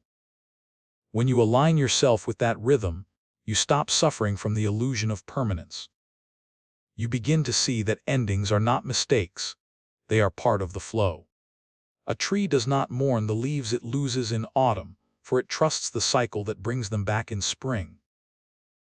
You too can learn to trust that nothing truly leaves, it only changes form. Letting go is not a single act. It's a practice, a way of being. You will have to remind yourself again and again, flow, don't fight. Some days it will feel easy. Other days, the current will seem too strong, the loss is too heavy. But even then, you are being carried towards something greater. The river doesn't doubt the ocean. It doesn't question if it will ever arrive. It simply flows, knowing that its destination is already written in its nature. This is what it means to live without resistance, to trust that every twist, every turn, every detour has purpose. You might not see it now, but the path is wiser than the traveler. Life has been moving long before you were born and will continue long after you're gone. The peace you seek is not in controlling the current, but in remembering that you are part of it. Try this next time you feel overwhelmed. Close your eyes and imagine yourself as water. Feel the edges of your identity soften.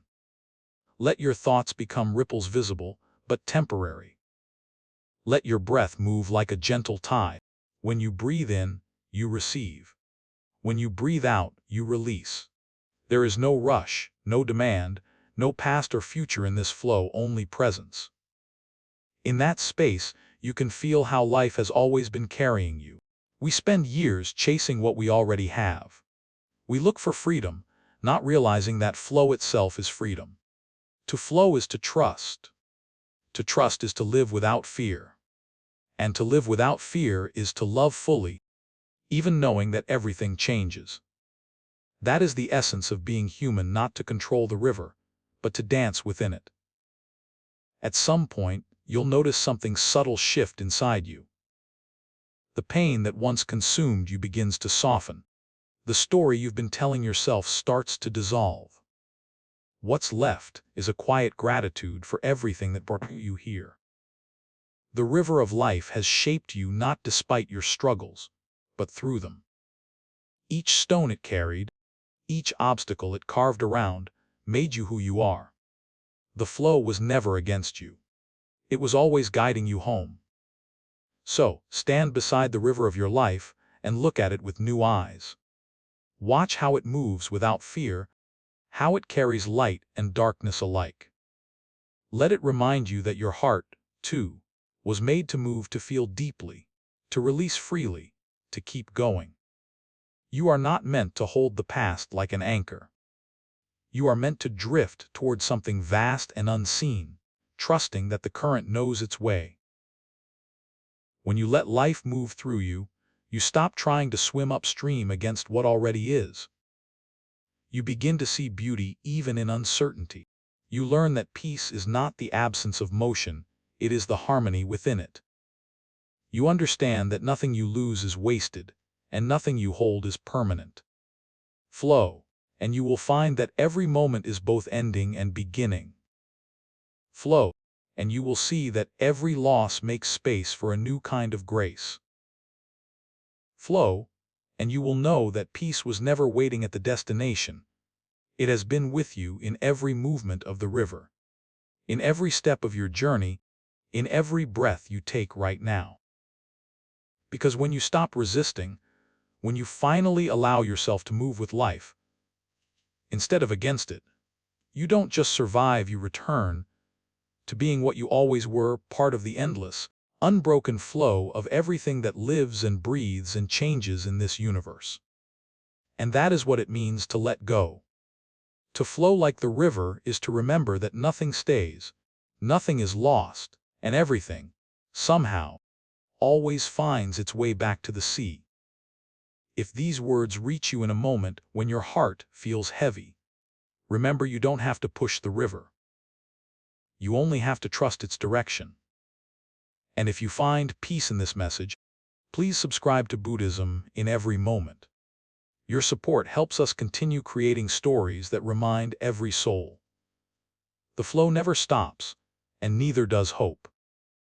Part 3. The hidden gift of suffering. There is a strange paradox at the heart of being human. We spend our entire lives running from suffering.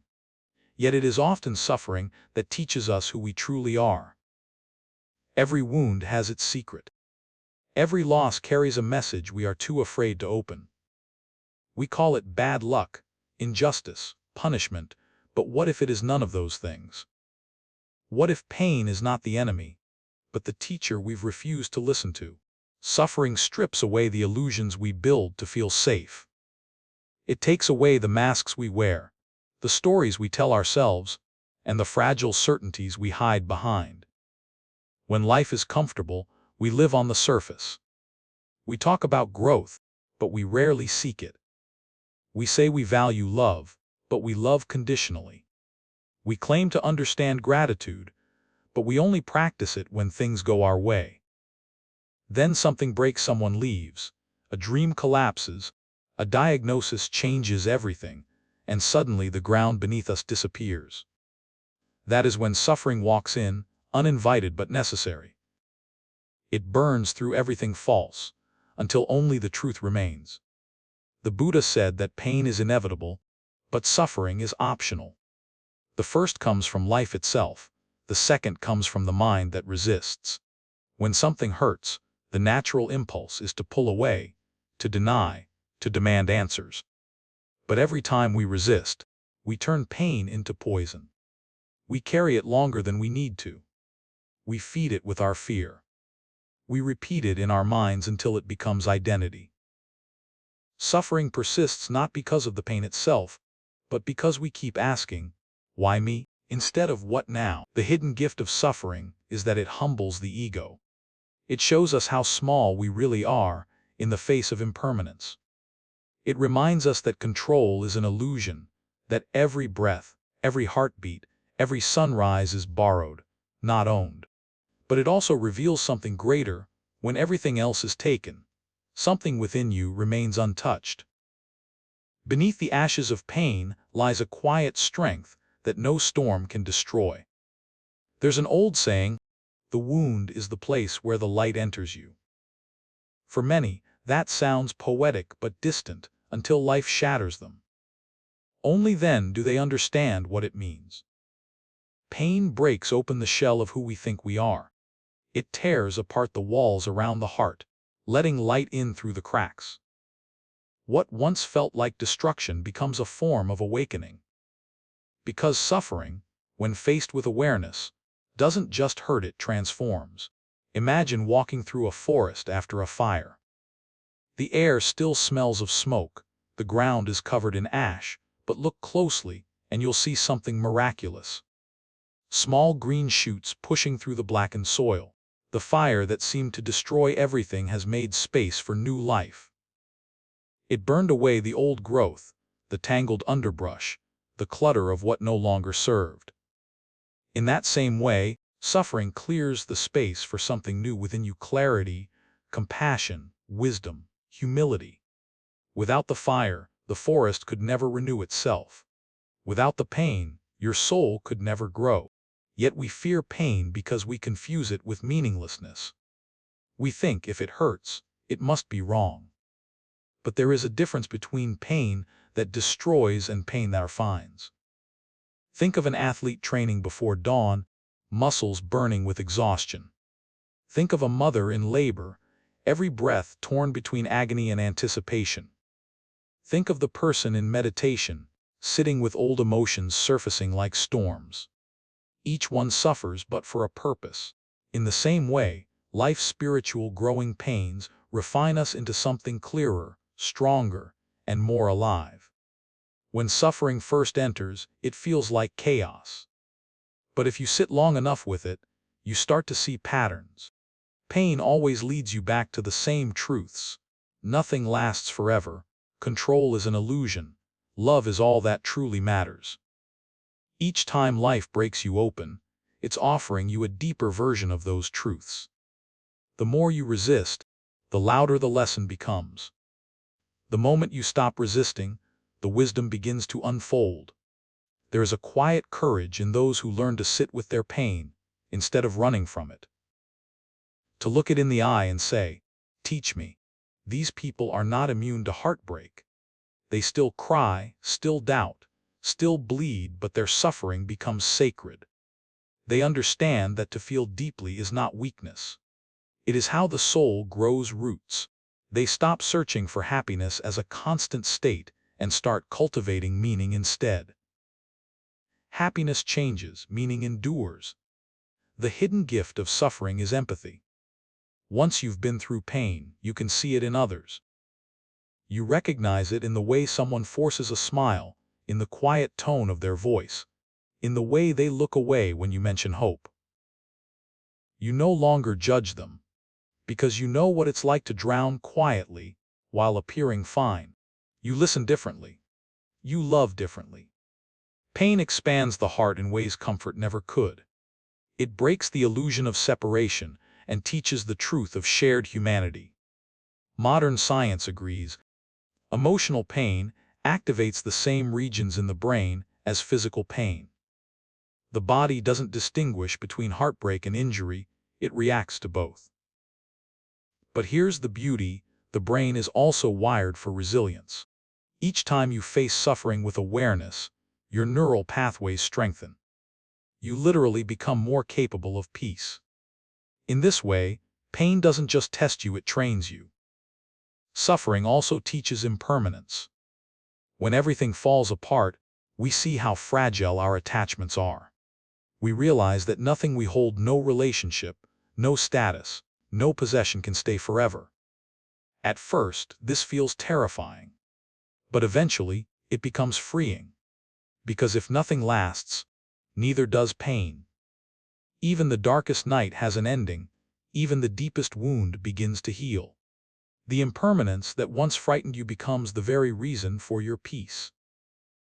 The question, then, is not, how do I avoid suffering, but how can I meet it wisely?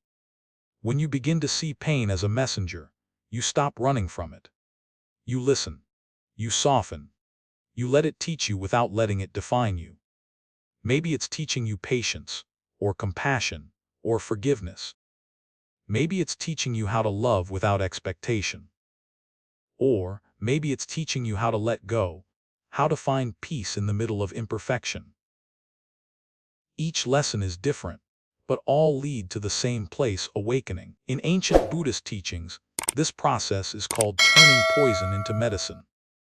The very thing that once wounded you becomes the cure. By shifting perception. The event doesn't change, but your relationship with it does. The breakup that once broke you becomes the reason you learned self-worth. The failure that humiliated you becomes the foundation of humility. The illness that scared you becomes the doorway to gratitude. The fire burns, but it also illuminates. There is no spiritual path without suffering. Every enlightened being, every teacher, every wise soul has walked through darkness. The difference is not that they suffered less, it's that they suffered consciously. They saw through the illusion that pain was punishment and recognized it as purification. When the Buddha faced Mara, the embodiment of desire and fear, he didn't fight him. He simply said, "I see you." That recognition transformed the moment. Awareness dissolves the power of pain. You can do the same. When sorrow rises, instead of drowning in it, try whispering, "I see you." Feel the ache without labeling it as good or bad. Don't push it away, don't cling to it. Just see it. In that seeing, the suffering begins to soften. Awareness is like sunlight, it doesn't argue with the darkness. It simply reveals that it was never permanent to begin with. Suffering also teaches gratitude. It's strange, isn't it? How we only notice joy after it's gone. But pain heightens our sensitivity to beauty. After loss, the smallest things, a warm cup of coffee, the sound of rain, a friend's voice, become sacred again. We realize that every ordinary moment is a miracle we had stopped seeing. Gratitude is not about denying pain. It's about expanding our vision until we can hold both joy and sorrow in the same breath. The more you understand suffering, the less it controls you. You stop asking for a painless life and start asking for a meaningful one. You stop expecting the world to be fair and start cultivating fairness within your own heart. You stop blaming others for your pain and begin taking responsibility for your peace. The gift of suffering is that it shifts you from victim to witness, from resistance to acceptance, from chaos to clarity. Remember, healing doesn't mean you never hurt again. It means the hurt no longer owns you. The scar remains, but it stops bleeding. The memory lingers, but it stops defining you. You learn to bow to your past with respect, not regret. To thank it for shaping you into someone who feels deeper, sees clearer, and loves wider than before. One day you will look back and realize that the moments you cursed were the ones that forged your strength. You will see that the heartbreak was an initiation, the loss was an awakening, the failure was guidance in disguise. You will understand that you were never being punished. You were being prepared. The pain was carving space for the life you were meant to live. And when that understanding arrives not as a thought, but as a knowing, you will no longer fear suffering. You will meet it as an old friend. You will recognize its arrival not as a curse, but as a whisper, it's time to grow again. And then, instead of running, you will open your hands and let it pass through. Because in the end, the hidden gift of suffering is this: it makes you real. It takes away what is shallow and reveals what is eternal. It strips you bare, and in that nakedness you find freedom. You realize that you are not the pain, you are the consciousness vast enough to hold it all. The quiet awareness beneath every joy and sorrow, the unbroken sky behind every storm. If these words speak to something within you, if they remind you that even pain can be sacred, please subscribe to Buddhism in every moment. Every story we share is a bridge, a reminder that through the fire of suffering we don't burn down, we burn bright. Part 3. The hidden gift of suffering. Every person who has ever lived has met suffering. It is the quiet shadow that walks beside us from birth, the echo that returns in moments of loss, heartbreak, or failure. Yet few stop long enough to ask the most important question: what is it here to teach me? Because suffering, when met with awareness, is not just pain, it is revelation. It is life showing you, sometimes with fire, and sometimes with silence, where truth has been hiding. We spend most of our lives trying to outrun pain. We fill our calendars, we bury ourselves in work, we search for distraction, believing that if we can stay busy enough, we can outrun the ache. But suffering waits with infinite patience. It does not chase us. It simply sits within, like an unopened letter. No matter how far we travel, the message remains. And the moment life grows quiet, when the noise fades, when the world stops demanding so much of us, it rises again, asking to be read. The first instinct is always to resist. When something hurts, we say, "This shouldn't be happening." We protest, we deny, we look for someone to blame. We forget that pain itself is neutral. It is our interpretation that turns it into punishment. But the truth is that suffering is the universe's way of slowing us down, of forcing us to look inward when everything outside has lost meaning. It arrives not to destroy, but to awaken. There was a story once told of a great tree that grew on the edge of a cliff in Northern California. For years, the wind tore at its branches, the rain stripped its bark, and lightning split its trunk again and again. Yet somehow, the tree lived. Its roots clung deep into the rock, twisting and adapting until they found water beneath. Centuries later, the same storms that nearly broke it became the reason for its strength. If the weather had been calm, the tree's roots would have never grown so deep. Human beings are not so different. Without the winds of suffering, we would never reach the depths of our own strength. When you face suffering consciously, something profound happens. The layers of who you thought you were, your ego, your plans, your control, begin to fall away. And beneath them, you discover a self that is simpler, quieter, more resilient than you ever imagined. Pain does not destroy the soul, it reveals it. It scrapes away everything false until only truth remains. Suffering, in its purest form, is the mind's reaction to impermanence. We hurt because we lose. We lose people, moments, dreams, youth, health, security. The human heart longs for what is lasting, but everything in existence changes form. This mismatch between our desire for permanence and life's endless transformation creates friction, and friction is suffering. But when you accept that nothing is meant to stay, you stop clinging to what was and begin to live in what is. When you were a child, you probably cried over small things: a broken toy, a scraped knee, the dark when the lights went out. Back then, the pain felt unbearable. Yet, if you could go back and meet that younger version of yourself, you would smile softly and say, "You'll be okay. This will pass." The same compassion you offer that child is the compassion you owe to the parts of you still hurting now. Because deep inside, every adult is just a child who learned to hide their pain instead of healing it. Suffering reminds you to return to that child, not to judge, but to comfort. The gift hidden inside suffering is perspective. When you lose something precious, it changes the way you see everything else. You realize that time is fragile, that moments are fleeting, that nothing should be taken for granted. You begin to notice beauty in the ordinary: the sunlight spilling through your window, the voice of someone you love, the rhythm of your own breath. Pain cracks the shell of indifference and lets gratitude pour in. There is another gift: humility. Pain reminds you that you are not in control. And though that sounds frightening, it is also freeing. You no longer have to hold the world on your shoulders. You no longer have to pretend to be perfect.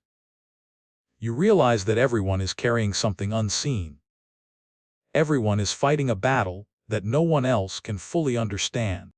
From this realization grows empathy, the most human of all virtues. Empathy is born when your own suffering teaches you how to see. Once you have walked through darkness, you begin to recognize it in the eyes of others. You stop judging so quickly. You start listening more. You become gentler, softer. You stop needing to be right and start wanting to be kind. The pain that once isolated you becomes a bridge to others. You discover that love expands in direct proportion to how deeply you have suffered. In the Buddhist tradition, this transformation is described as turning poison into medicine. The very toxin that once paralyzed you becomes the substance that strengthens you. The grief that closed your heart becomes the compassion that opens it. The failure that humiliated you becomes the humility that grounds you. The fear that kept you small becomes the courage that allows you to love again. Nothing is wasted, not a single tear, not a single sleepless night. We often think of suffering as a detour from the life we were meant to live. But what if it is the path itself? What if every difficulty you've faced has been preparing you for a strength, a depth, a compassion that could not exist otherwise? The pearl is born only because the oyster was wounded. Gold is refined only by fire. The lotus blooms only in the mud. The human soul is no different. It blossoms through its own ashes. Still, this doesn't mean suffering feels noble while you're inside it. When pain hits, it can feel unbearable, meaningless, even cruel.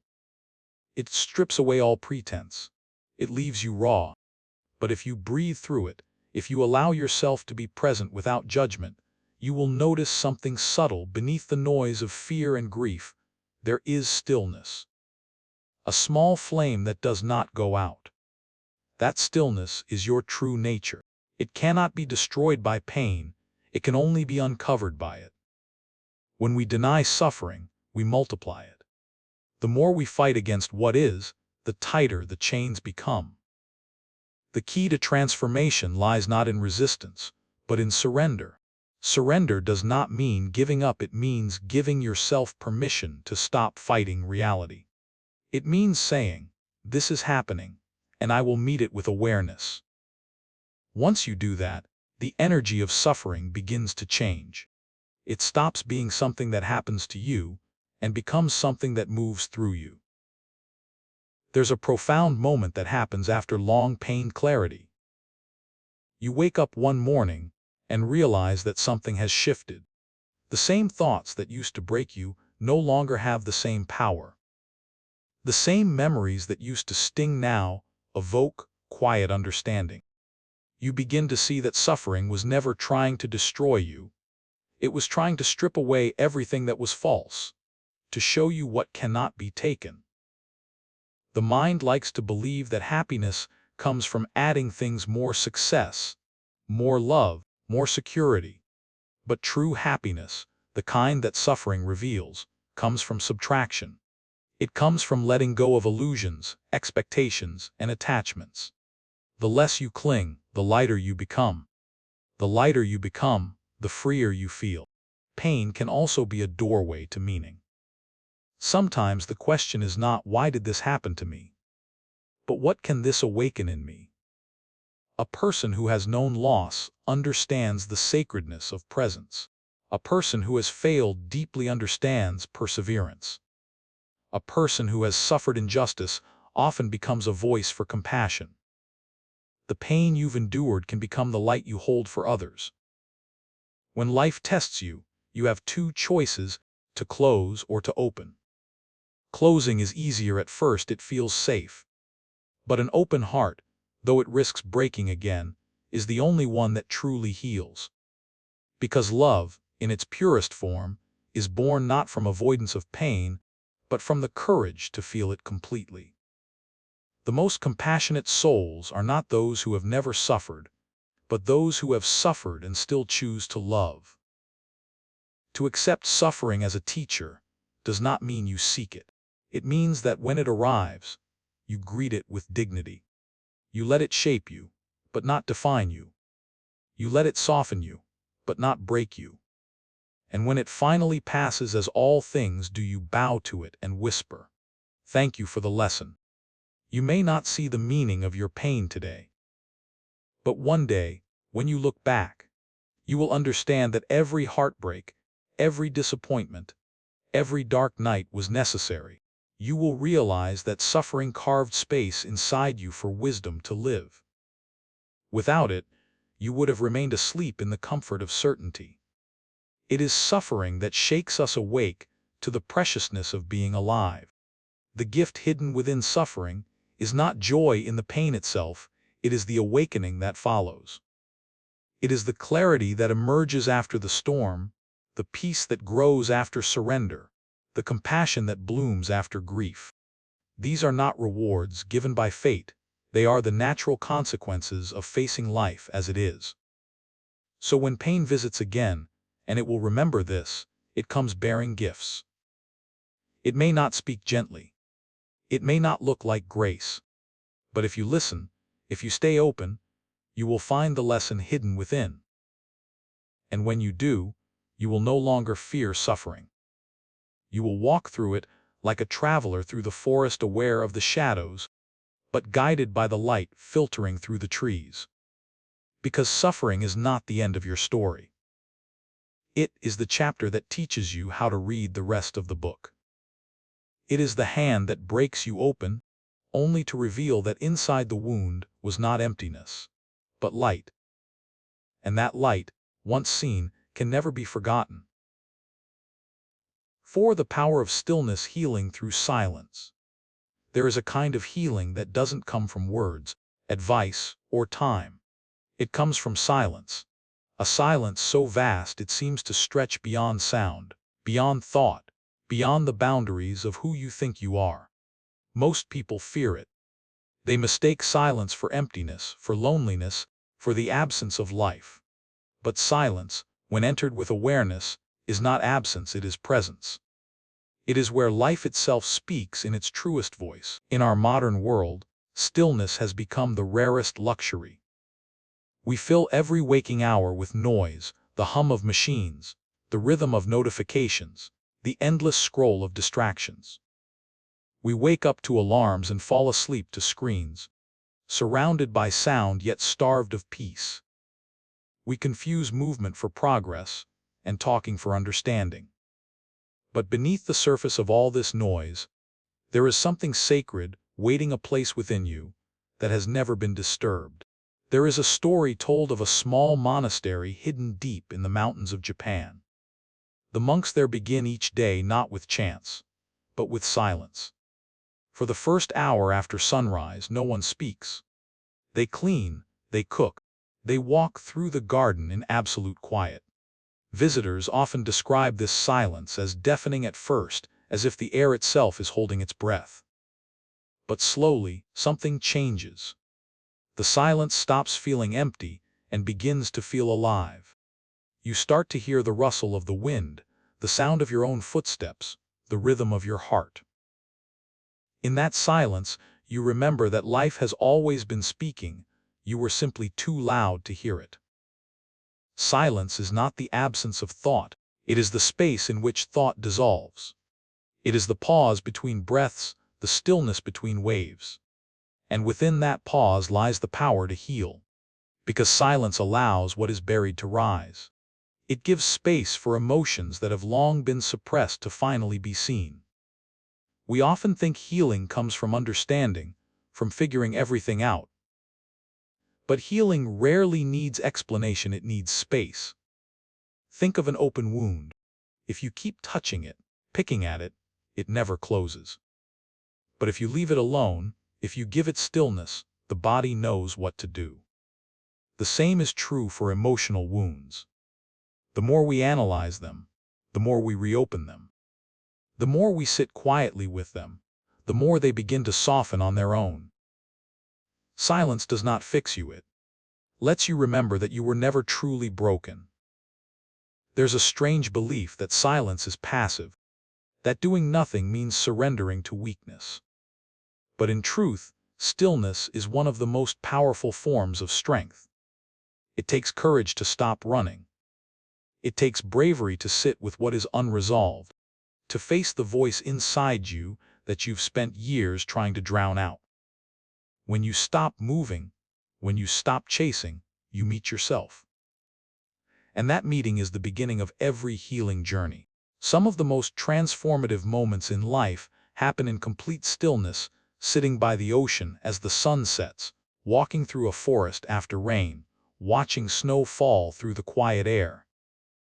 Nature doesn't rush. It doesn't force. It unfolds in perfect timing. The mountains don't shout their presence, they simply are. The river doesn't argue its way to the sea, it flows. In stillness, we align with that same natural rhythm. We stop demanding that life explain itself and begin to trust that everything has its place, even the pain. In silence, you start to see the truth of your own mind. You notice how thoughts rise and fall like waves, how emotions move through like weather. You begin to understand that you are not the storm, you are the sky. Silence gives you that perspective. It reminds you that peace is not the absence of noise, but the absence of resistance. But stillness isn't always peaceful at first. When you first sit in silence, your mind rebels. It throws up every memory, every fear, every unfinished thought. The noise inside feels even louder because there are no distractions left to hide behind. Many people run away at this stage, they think they're failing at being calm. But this is not failure. This is the mind detoxing. The storm has to pass through before the sky can clear. If you can endure that initial discomfort, if you can sit through the turbulence, something incredible happens. The thoughts begin to lose their power. You start to see them for what they are, passing clouds, not permanent truths. You realize you don't need to control or suppress them. You simply let them move through. And slowly, the spaces between thoughts grow wider. In those spaces, silence begins to bloom. This silence is not dull or empty, it is luminous. It hums with presence. It is the same silence that surrounds a newborn's first cry, the same silence between the beats of your heart. It is life itself, waiting patiently for you to listen. Silence also teaches you compassion. When you stop speaking, you start hearing the world, others, yourself. You begin to notice the pain beneath someone's words, the longing behind their anger, the fear hidden inside their silence. In the stillness of listening, empathy is born. You realize that beneath all our stories, we are the same. Every person you meet is carrying something unspoken. Every heart longs for peace. Silence is the bridge that connects us. In Buddhism, this is called noble silence. It is not the silence of avoidance or fear. It is the silence of understanding. It says, I do not need to add more noise to this world. I will be still and let truth reveal itself. When you practice noble silence, you begin to notice that wisdom doesn't shout, it whispers. The answers you've been chasing are often found not in thinking harder, but in being quiet enough to hear what was always there. In one of his teachings, the Buddha compared the mind to a lake. When the surface is disturbed, the reflection is distorted, you cannot see clearly. But when the water becomes still, everything becomes visible: the sky, the trees, the mountains, the stars. In stillness, reality reveals itself as it truly is. You realize that the chaos was never outside, it was in the ripples of your own mind. There is something deeply transformative about embracing silence in daily life. You don't have to escape to a monastery or meditate for hours to experience it. You can begin right now. Turn off your phone for a few minutes. Sit by a window. Watch the world without commentary. Listen to your breath. Feel the air moving in and out. Don't label anything as good or bad, just observe. This simple act reconnects you with presence, and presence is peace.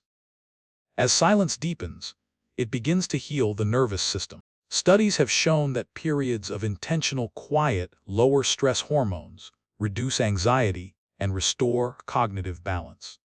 But beyond science, there is something the body knows instinctively: stillness brings safety. When you are silent, your body stops preparing for battle. It begins to rest, to repair, to trust again. Silence, then, is not escape, it's homecoming. There's a moment in stillness when you realize how little you actually need.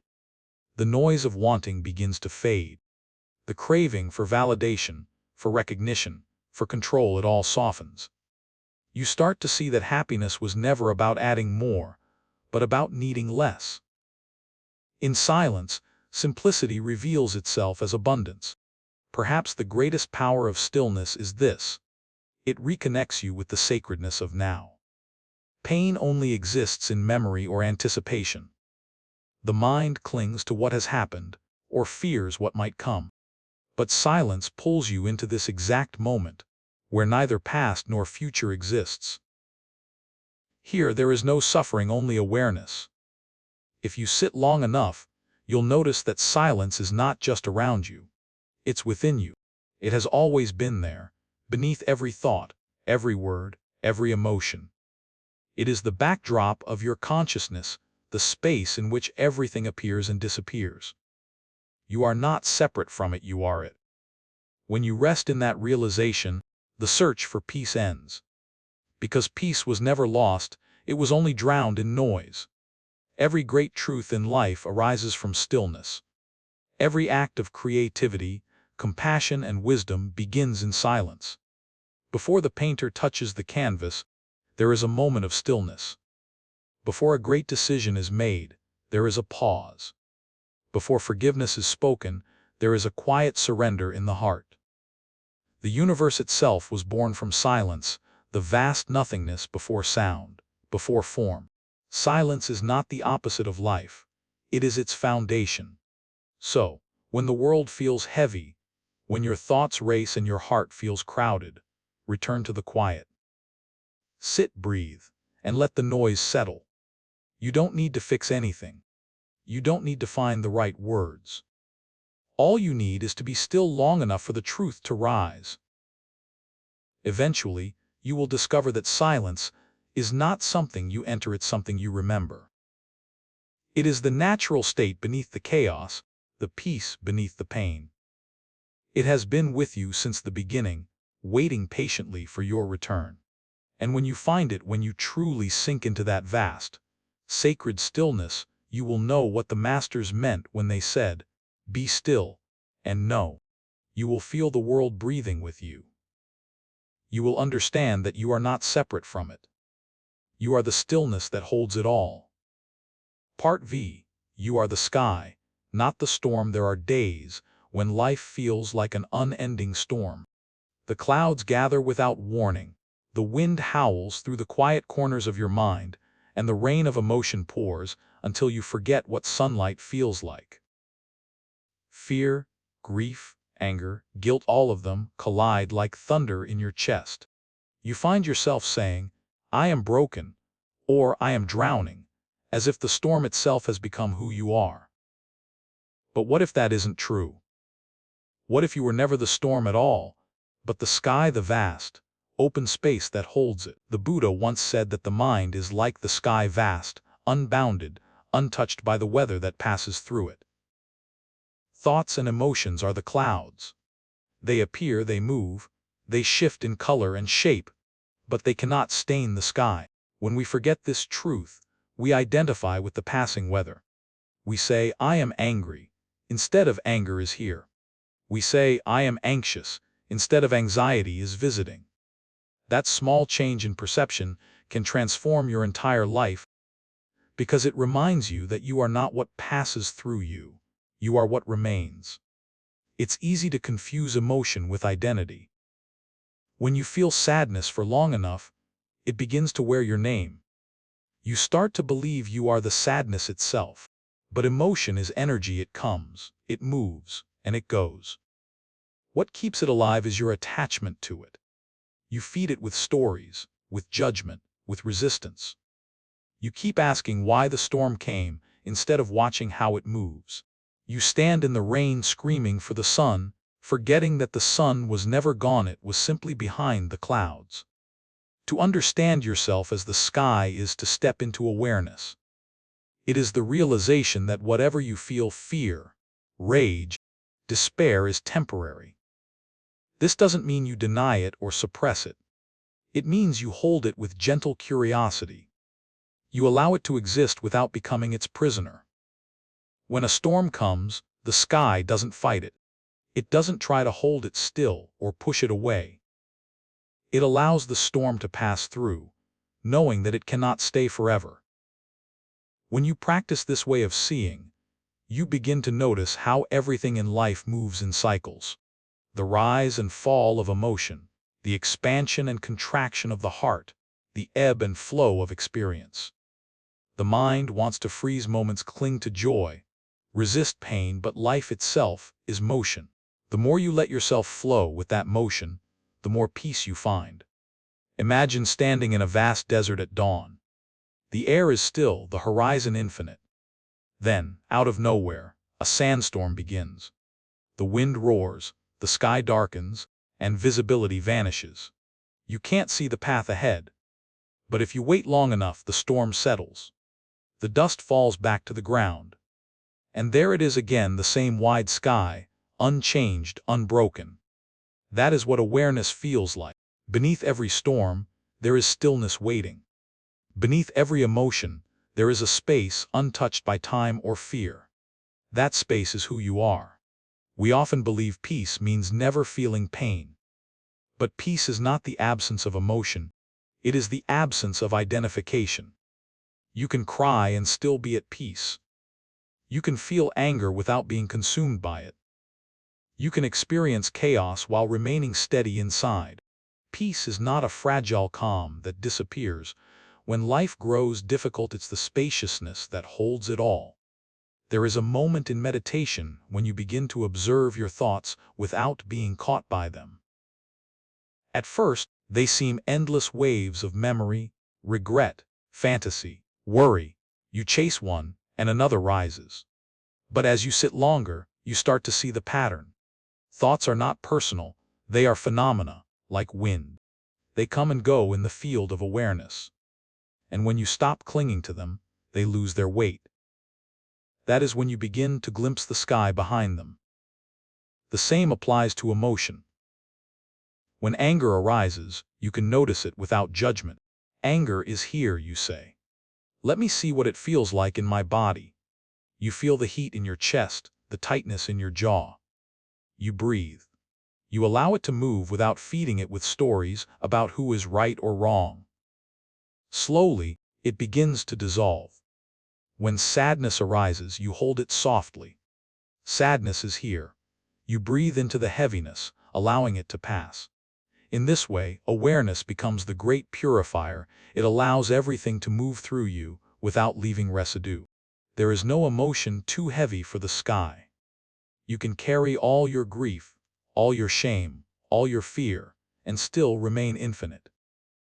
What breaks you is not what happens to you, it's the belief that you are only what happens to you. When people first hear you are the sky, they imagine a kind of cold detachment, as if awareness means never feeling deeply again. But awareness doesn't numb you, it expands you. You feel more, not less. You feel grief fully without collapsing under it. You feel love fully without fearing its loss. You experience the richness of life without being enslaved by its changes.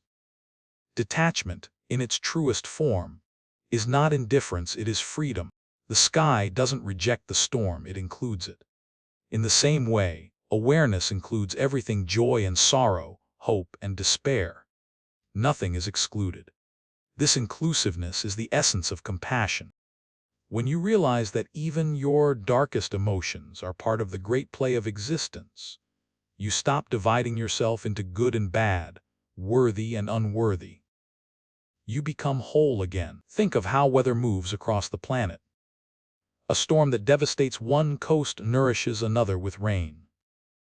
A drought in one land ends with a flood in another. Nature has no judgment, it simply moves in balance. When you understand your own emotions this way, you stop labeling them as enemies. Anger, sadness, fear, they are not punishments, they are processes. They come to cleanse, to reveal, to balance. If you meet them with awareness, they complete their work and leave. Some of the greatest transformations in life happen when we stop fighting what we feel. Resistance keeps pain alive. Acceptance lets it pass. The moment you say, "This too is part of me," you disarm the storm. You stop being at war with yourself.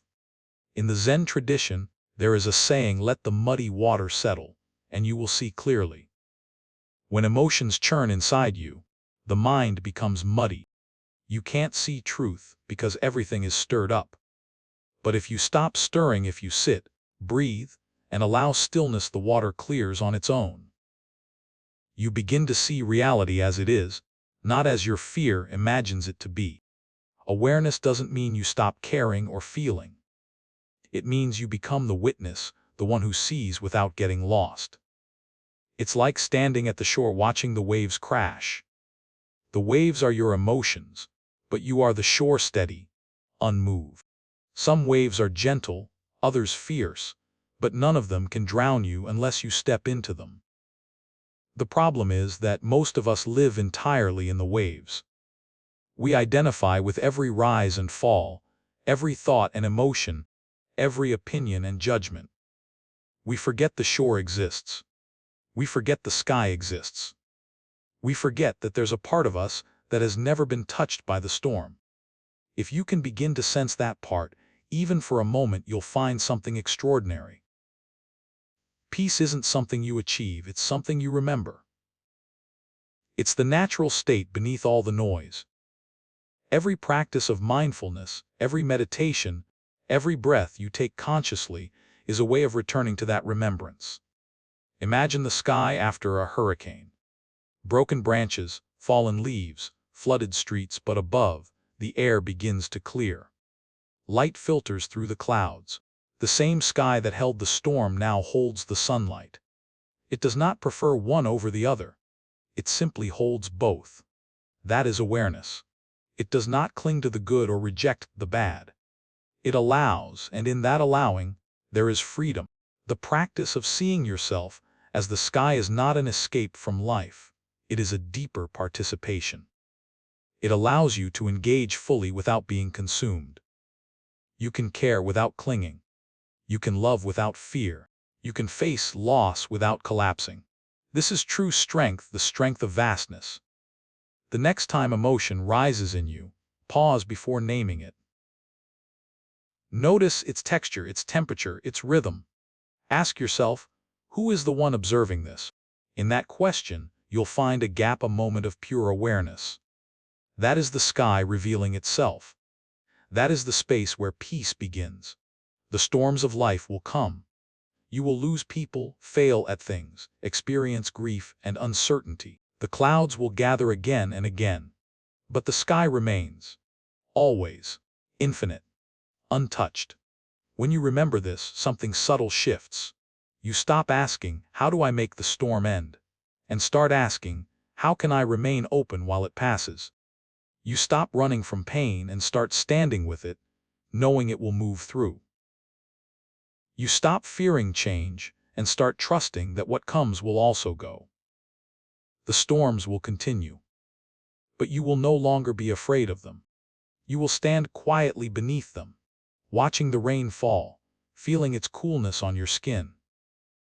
You will realize that even this, the lightning, the thunder, the chaos is part of something beautiful. Because without storms, there would be no rivers, no growth, no clearing of the air.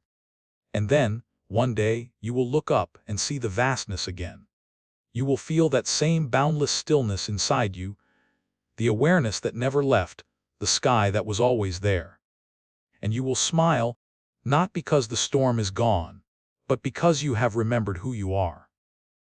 Part V. The art of non-possession, releasing ownership of pain. There's a quiet tragedy hidden in the way we speak about suffering. We call it my pain, my loss, my heartbreak, as if sorrow were a possession, as if grief belonged to us like a house or a name. But the moment you claim pain as yours, you make it permanent. You give it a home within your heart and tell it it's welcome to stay. Yet pain was never meant to be owned. It was meant to pass through, to touch you and teach you, and then dissolve. The art of non-possession begins when you stop claiming what was never yours to keep. Ownership is the language of the ego. The ego says, this happened to me, so it defines me. It collects experiences like trophies, some polished with pride, others hidden away in shame. But the soul, the deeper self, knows no ownership.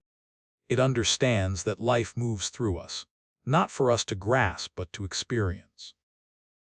When we release the urge to own our suffering, we stop feeding the story that keeps it alive. The wound can finally breathe. There is a small temple in Kyoto known for its simplicity.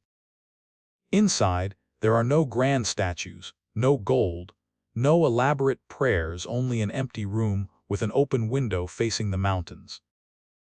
When asked why it was built that way, the old monk said, "The mountain doesn't belong to the temple. The temple belongs to the mountain." That is the heart of non-possession.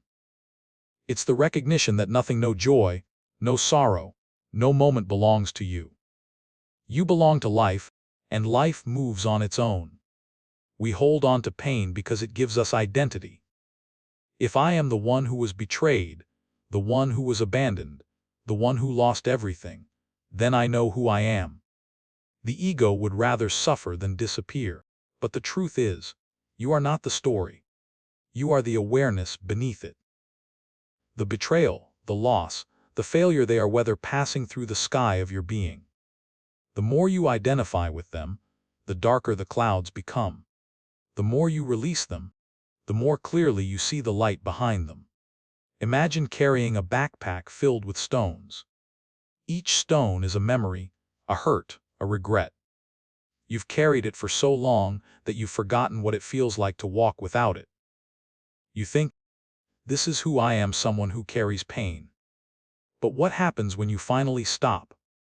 When you open the bag and lay the stones on the ground, you realize the weight was never part of you. You were free the whole time. You had just forgotten how to set things down. In Buddhist practice, non-possession is called aparigraha, the absence of grasping. It doesn't mean indifference, it means freedom from the illusion of ownership. To practice aparigraha is to say, this pain is visiting me, but it is not mine. You acknowledge its presence without claiming it. You allow it to teach you what it came to teach, and then let it go. We live in a culture that glorifies ownership. Everything is mine: my car, my career, my image, my trauma. We've built identities out of what we own, forgetting that nothing lasts. The house will crumble, the body will age, the memories will fade. When you understand impermanence, ownership begins to look absurd. You cannot own what is constantly changing. You can only experience it. Pain, like all things, is impermanent. It arises, stays for a while, and fades. But we extend its stay by replaying it, by weaving it into our self-concept. I am the one who was wronged. I am the one who was hurt. I am the one who failed. These are the mantras of possession. The mind keeps repeating them, and so the wound stays fresh. To let go of ownership, you must first see how subtle it is.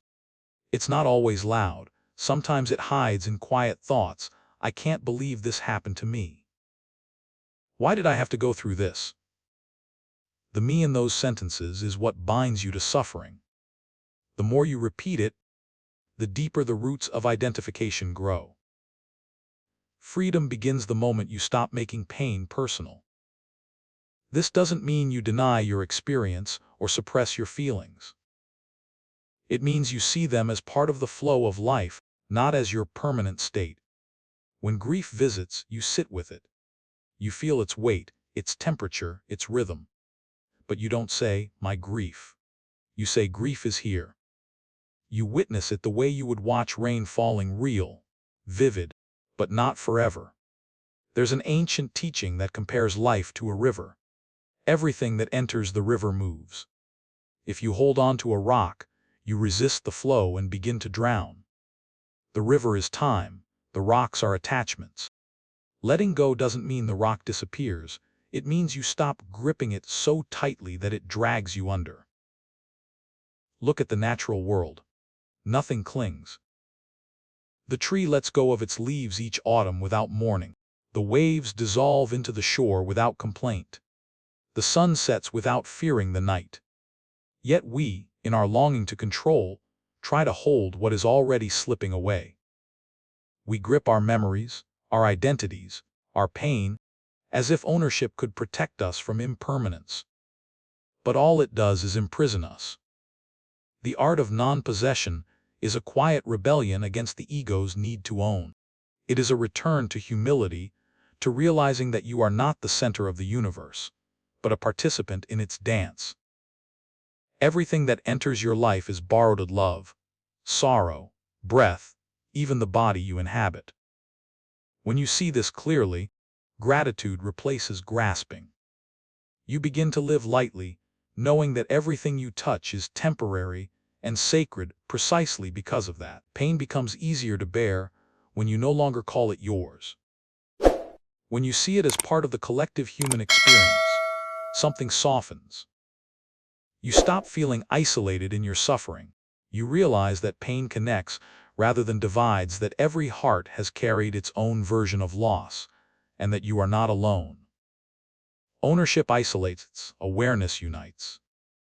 You can begin to practice this shift in simple ways. When something hurts, pause and say to yourself, this is pain. It's not mine, it's simply passing through. Feel how those words loosen the grip around your heart. You are acknowledging the experience without adding the weight of identity to it. The same applies to joy. Don't say, my happiness. Say happiness is here. In this way, you remain open to everything but attached to nothing. When you live this way, life becomes lighter. You stop carrying unnecessary burdens. You stop turning every emotion into a possession. You realize that joy and sorrow, gain and loss, are all movements of the same ocean. The waves rise and fall, but the ocean remains vast and undisturbed. That ocean is you. One of the most painful traps of ownership is guilt. We cling to our mistakes as if keeping them alive could somehow redeem us.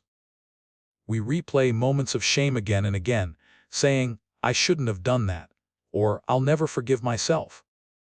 But guilt, too, is a form of possession. You hold the past hostage, refusing to let it die. Non-possession means forgiving not to erase the past, but to free yourself from being its warden. Imagine if every experience in your life were written on water instead of stone. The words would still appear, they would still be read, but they would fade in their own time, leaving space for new reflections. That is how the wise live, with hearts that record, learn, and release. The fool carves everything into stone and wonders why their heart is so heavy. Letting go of ownership also transforms your relationships. When you stop saying my partner, my friend, my child, you begin to see people as they truly are, free beings, not possessions. You love without trying to control. You care without clinging. You understand that love is not ownership, it is appreciation.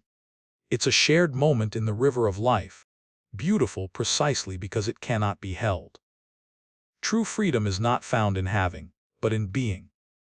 When you stop owning pain, you begin to live as consciousness itself, open, spacious, unconfined. You realize that you are not the body that suffers, not the story that breaks, not the emotion that floods you. You are the awareness that watches it all, untouched. This awareness has no name, no boundary, no beginning or end. It doesn't say mine. It simply is. The poet Rumi wrote, "Don't grieve. Anything you lose comes round in another form."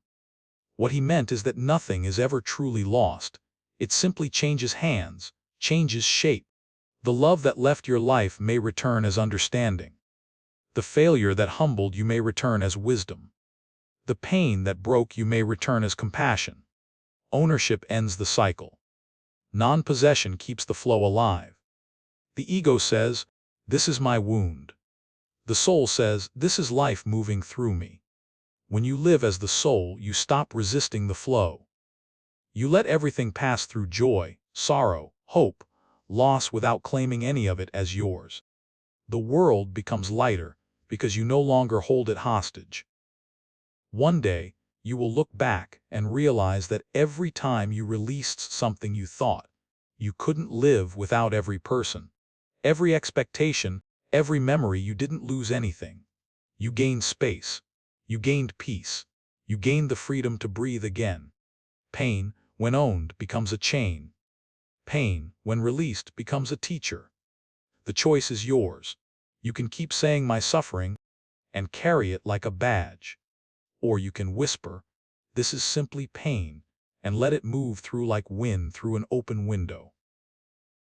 When you learn this art, the art of non-possession, you will find that peace is not something you must achieve. It is what remains when you stop clinging.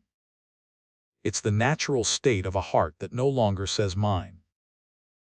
Part 7: Fire and Light, Transforming Destruction into Growth. There are moments in life when everything we know burns. The plans we made, the identities we built, the comfort we clung to, all turn to ash in a single breath.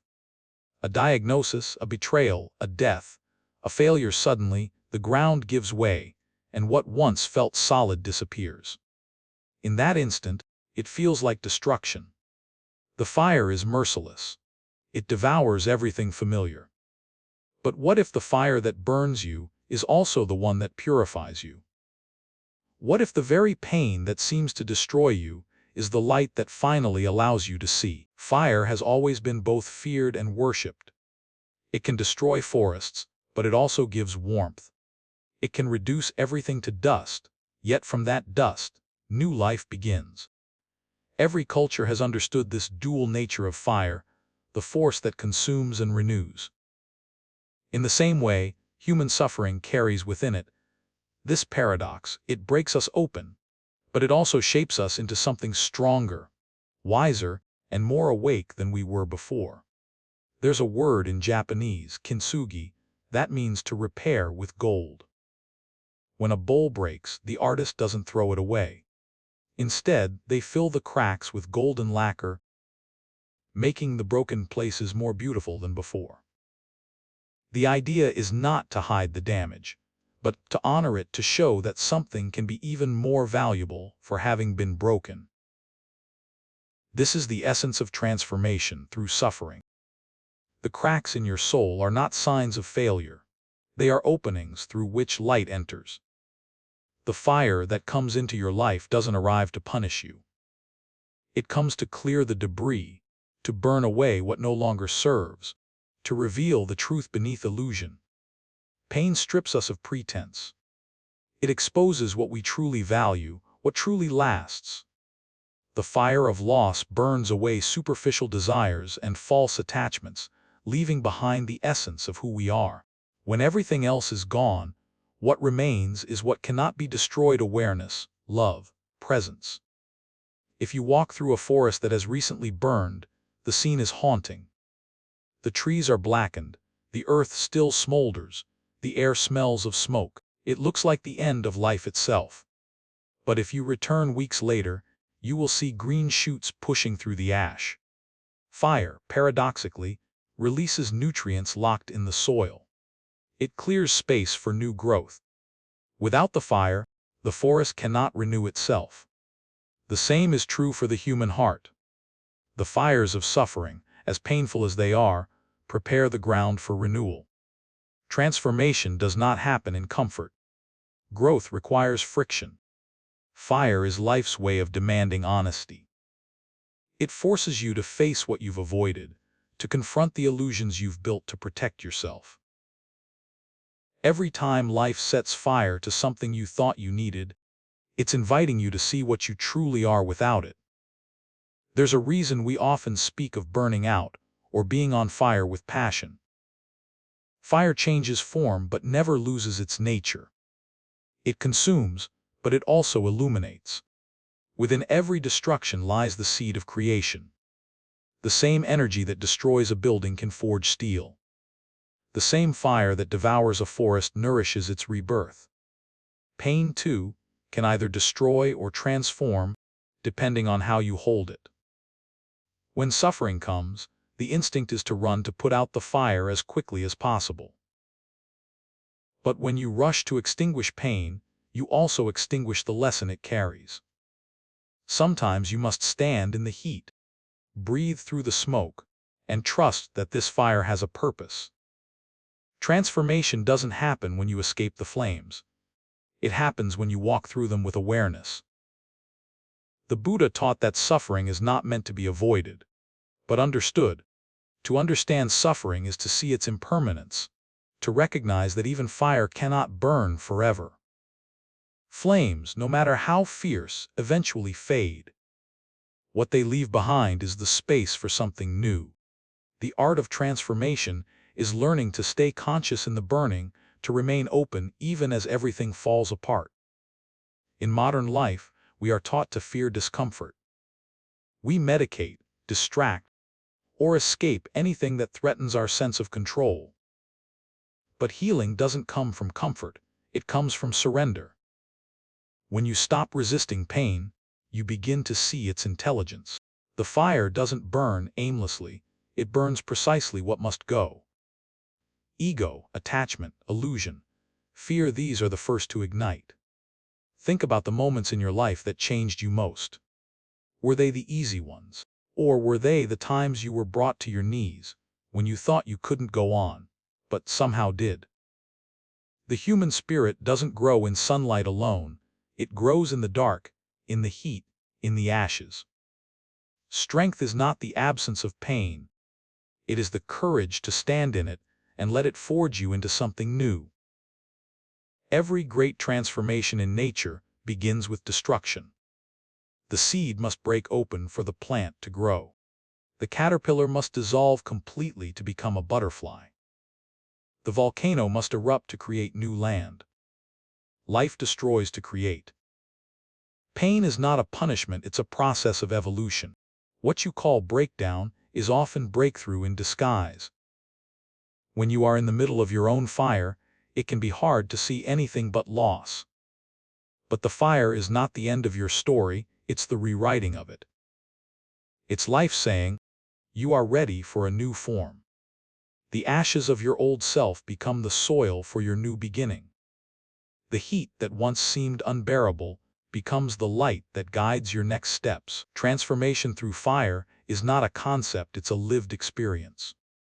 You will know it when the things that used to destroy you no longer do. You will feel it when you can look at your pain and say, thank you. Gratitude doesn't mean you wanted the fire. It means you see what it gave you.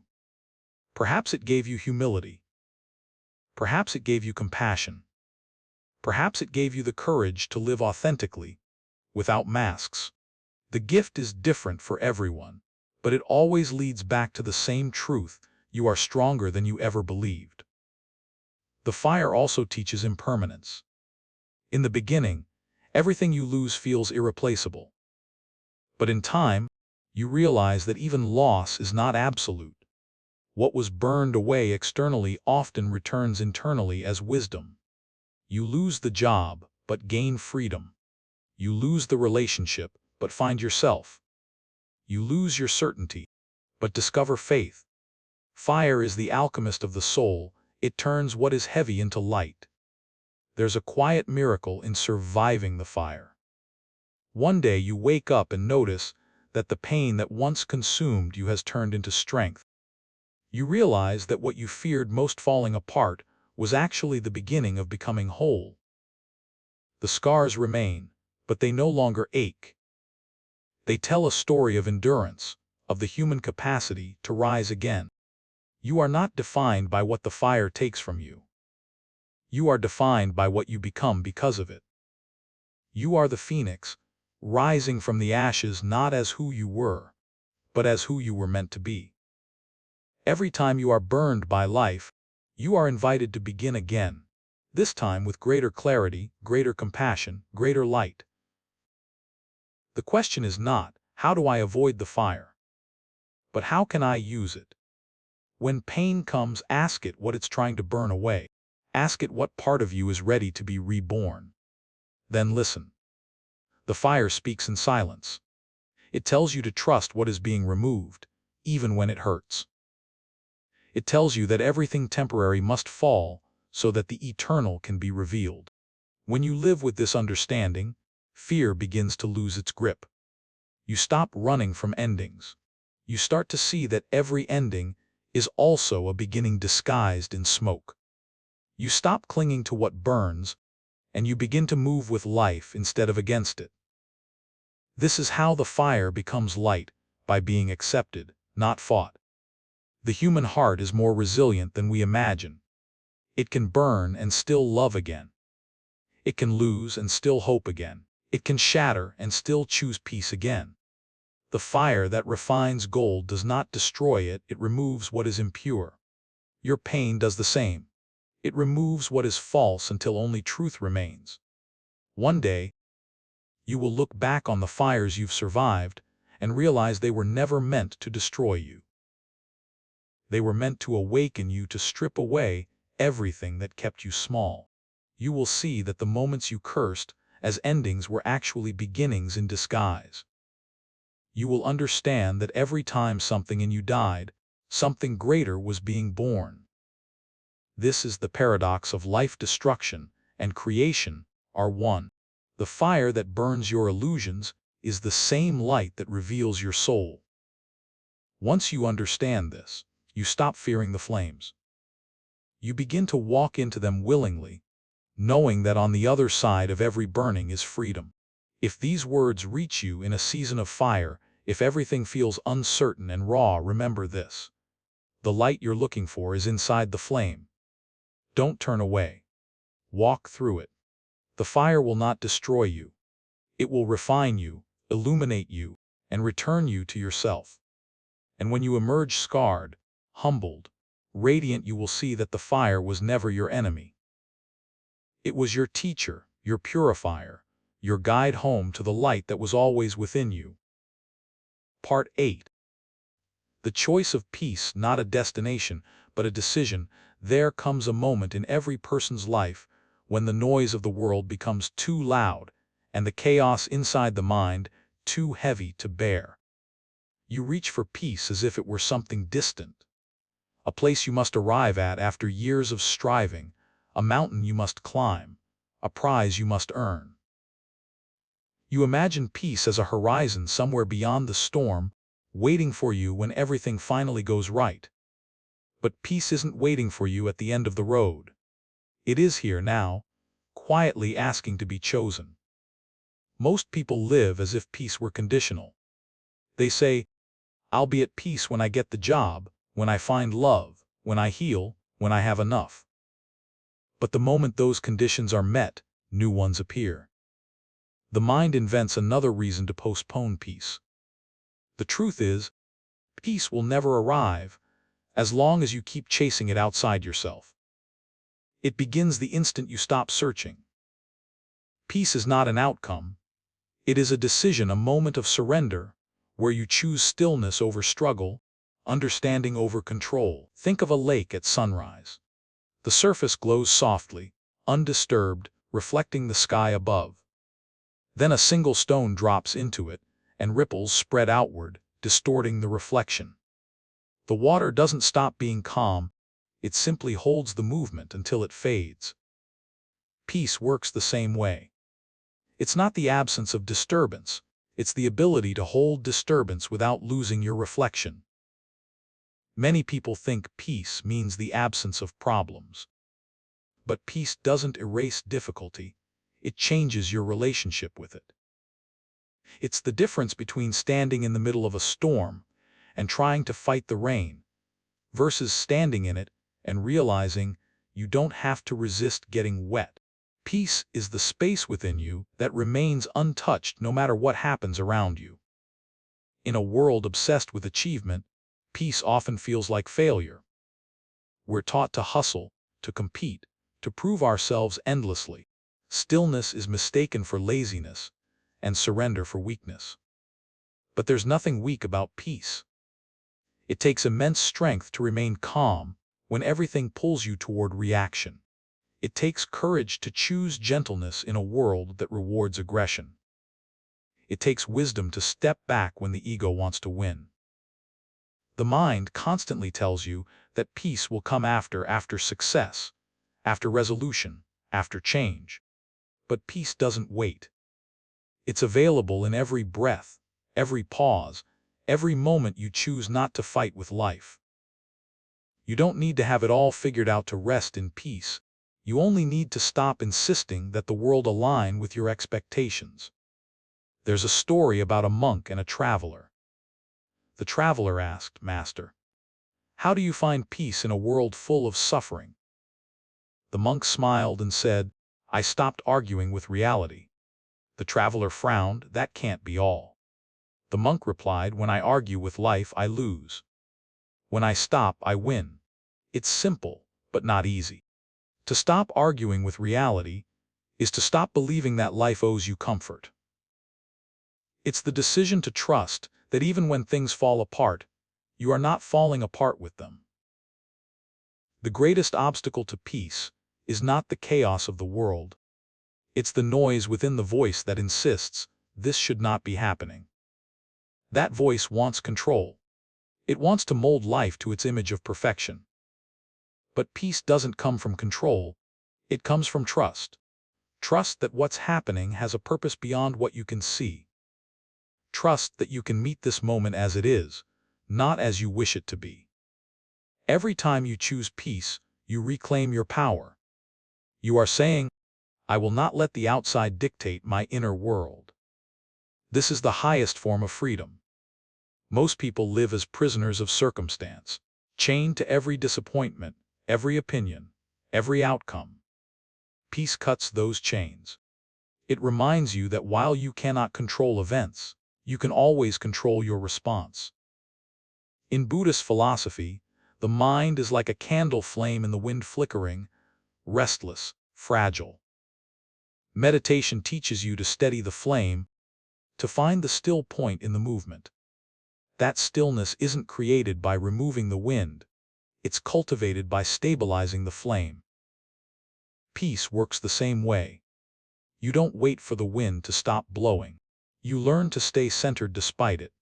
There will always be noise, injustice, uncertainty, loss. The world will never run out of reasons to be angry or afraid. If peace depends on perfection, you will never know it. But if peace depends on awareness, on your ability to breathe, observe, and choose, you will carry it everywhere you go. There's a profound difference between happiness and peace. Happiness is tied to conditions, it rises and falls with circumstance. Peace, however, is unconditional. It doesn't depend on what you have, who loves you, or what tomorrow holds. Happiness is fleeting, peace is eternal. Happiness is emotional, peace is spiritual. When you stop chasing happiness and start cultivating peace, you discover a stability that no loss can shake. Peace doesn't ask you to withdraw from life. It asks you to meet life differently. You can still pursue goals, care deeply, work hard, but from a place of calm rather than desperation. When your actions rise from peace, they are infused with clarity. When they rise from fear, they create more chaos. A peaceful mind makes better decisions because it sees more clearly. The practice of peace is not grand or dramatic. It happens in small moments: the pause before reacting, the breath before replying, the decision not to feed anger when provoked. It's choosing silence over noise, patience over control, compassion over judgment. These are quiet victories, invisible to the world but transformative within. One of the most powerful realizations you can have is this: peace does not need your conditions. It only needs your permission. The moment you decide to stop fighting with the present moment, peace floods in. It doesn't ask you to fix anything, only to be still enough to see that nothing was broken except your perception. Peace is also an act of self-love. When you choose peace, you're saying, I deserve rest. I deserve clarity. I deserve to stop carrying the battles that aren't mine. It's a radical act in a society that measures worth by struggle. To be peaceful in a restless world is to resist the current of madness. It's to stand in your own presence and say, enough. Yet peace doesn't mean you stop feeling. It means you feel everything without drowning in it. You can grieve and still be at peace. You can be uncertain and still be calm. You can be surrounded by conflict and still remain kind. Peace is not the denial of emotion, it's the awareness that holds emotion gently. It's the reminder that even pain is temporary, that even chaos has rhythm. There is a subtle but profound shift that happens when you begin to see peace as a choice rather than a reward. You stop waiting. You stop postponing your serenity for a future that never comes. You realize that peace is not a prize for those who have suffered enough, it's the natural state of those who have surrendered enough. It's not earned, it's remembered. You will lose peace many times. You'll get caught in the noise, tangled in expectations, pulled into arguments with life. But that's okay. Peace is patient.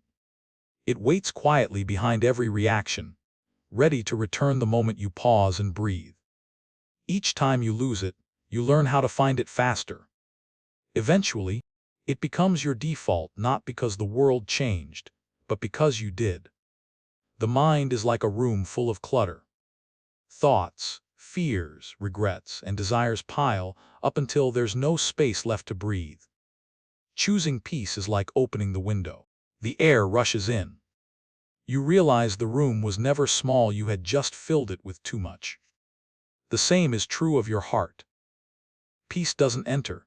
It emerges when you make space for it. In moments of chaos, remind yourself, I have a choice. Between reaction and response lies freedom. Between noise and silence lies awareness. Between fear and trust lies peace. Every time you choose that space, you choose yourself. Peace also asks for acceptance, not resignation. Acceptance doesn't mean liking what is, it means allowing what is. It's saying, this too belongs. The moment you allow life to be as it is, you stop fighting reality, and reality stops fighting you. In that truce, peace blooms.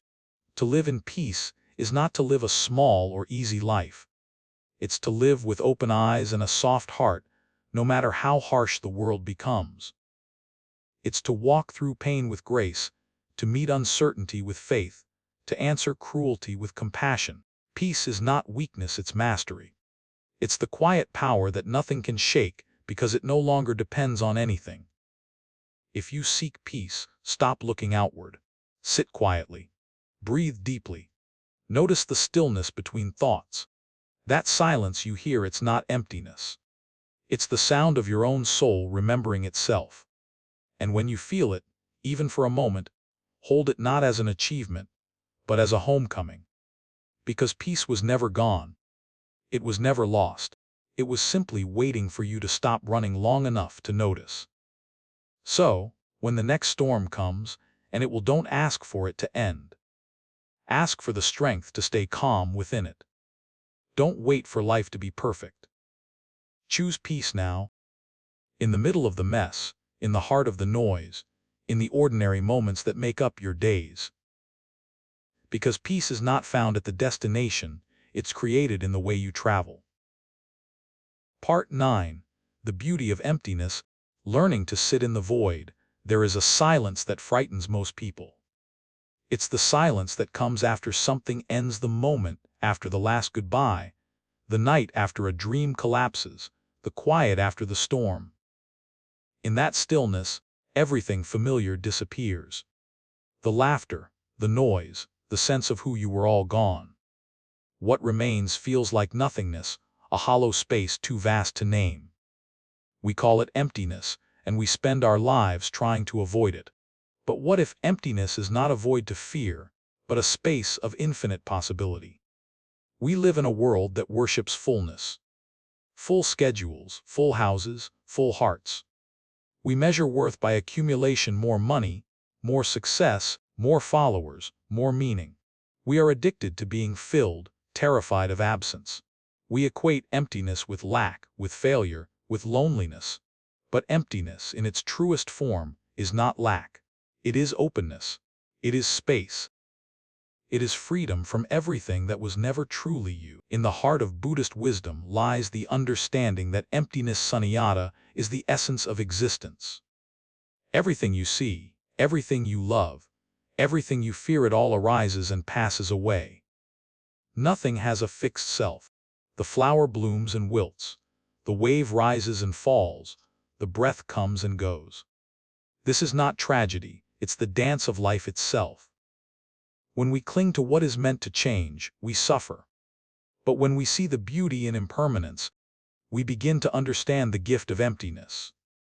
There is a mountain lake in the Himalayas that only appears after the snow melts.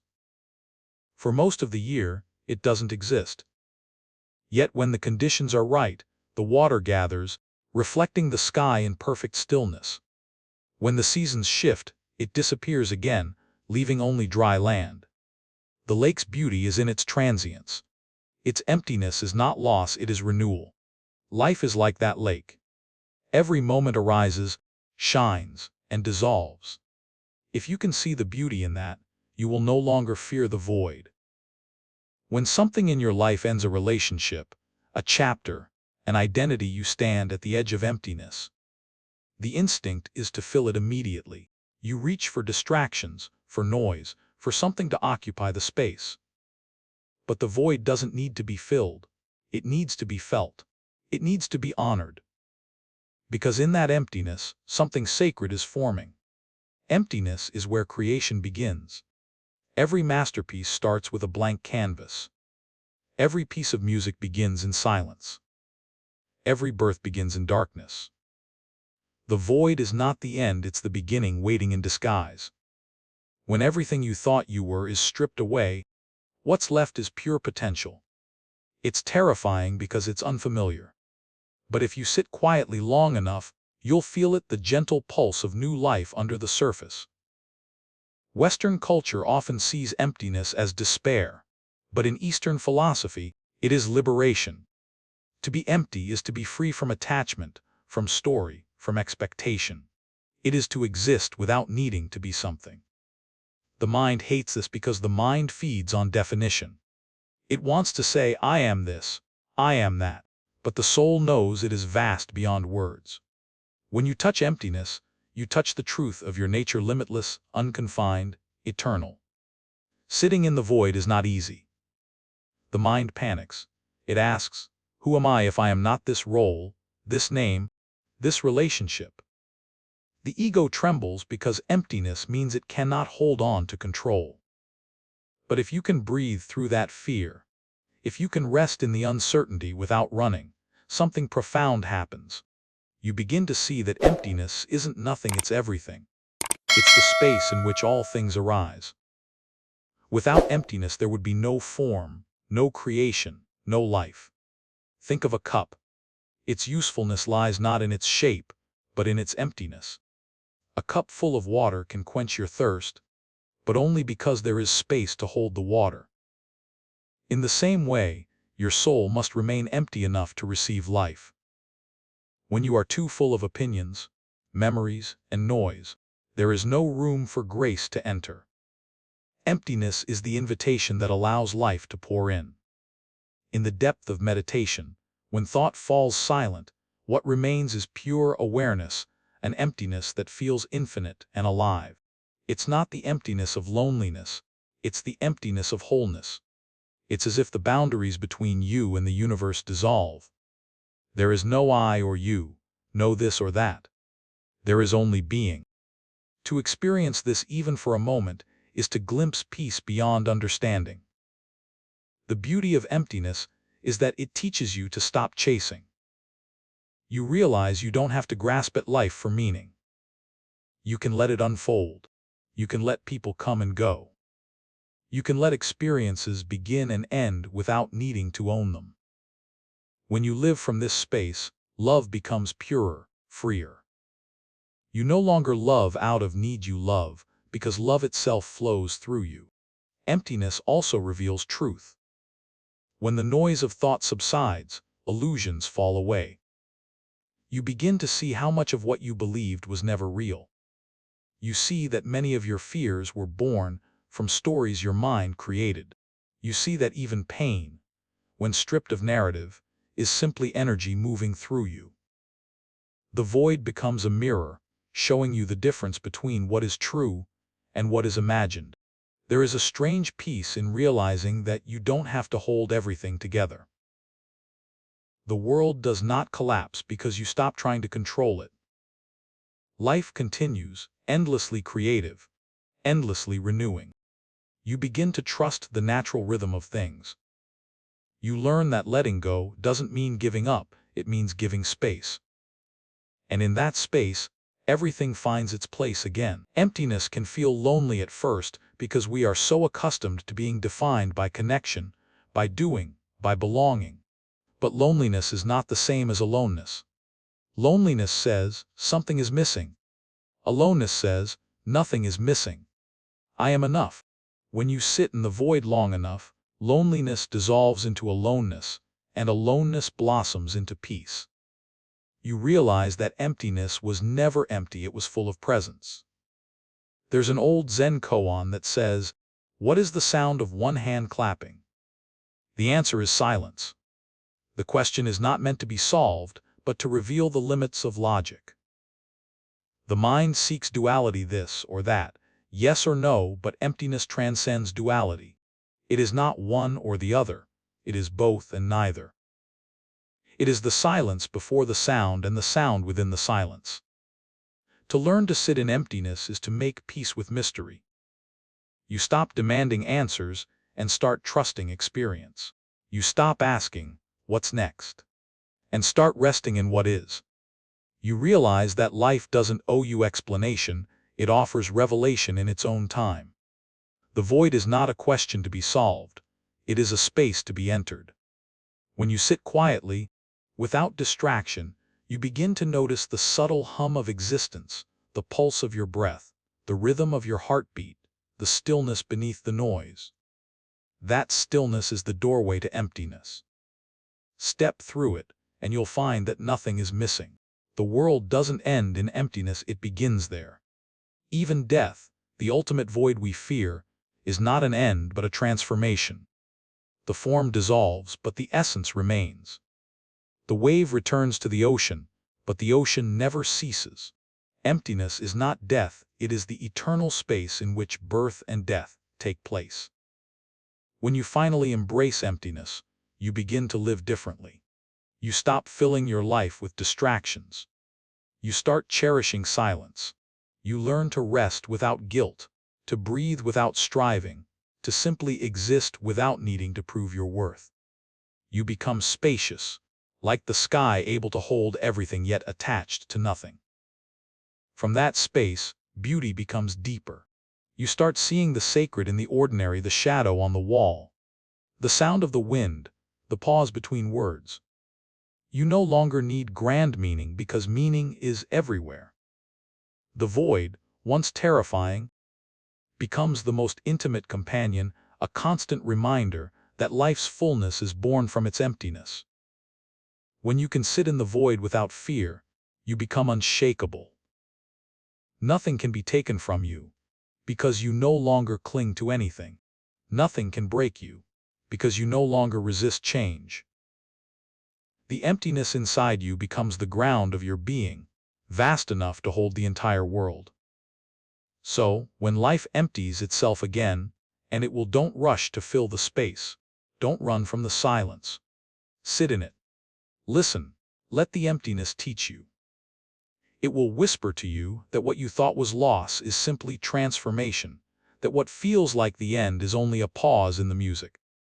If you listen long enough, you will hear the truth that everything comes from nothing and returns to nothing, and that this nothing is not void, it is love in its purest, most expansive form. And when you know that, you will no longer fear the empty spaces in your life. You will welcome them. You will see them not as absence, but as invitation. Because emptiness is not the end of your story, it is the canvas on which your next chapter begins. Part X, Coming Home. Healing begins when you stop running. At some point in your life, you will grow tired of running. Not the kind of running that moves your feet, but the kind that keeps your soul restless, the constant search for something. Anything that will finally make you feel whole.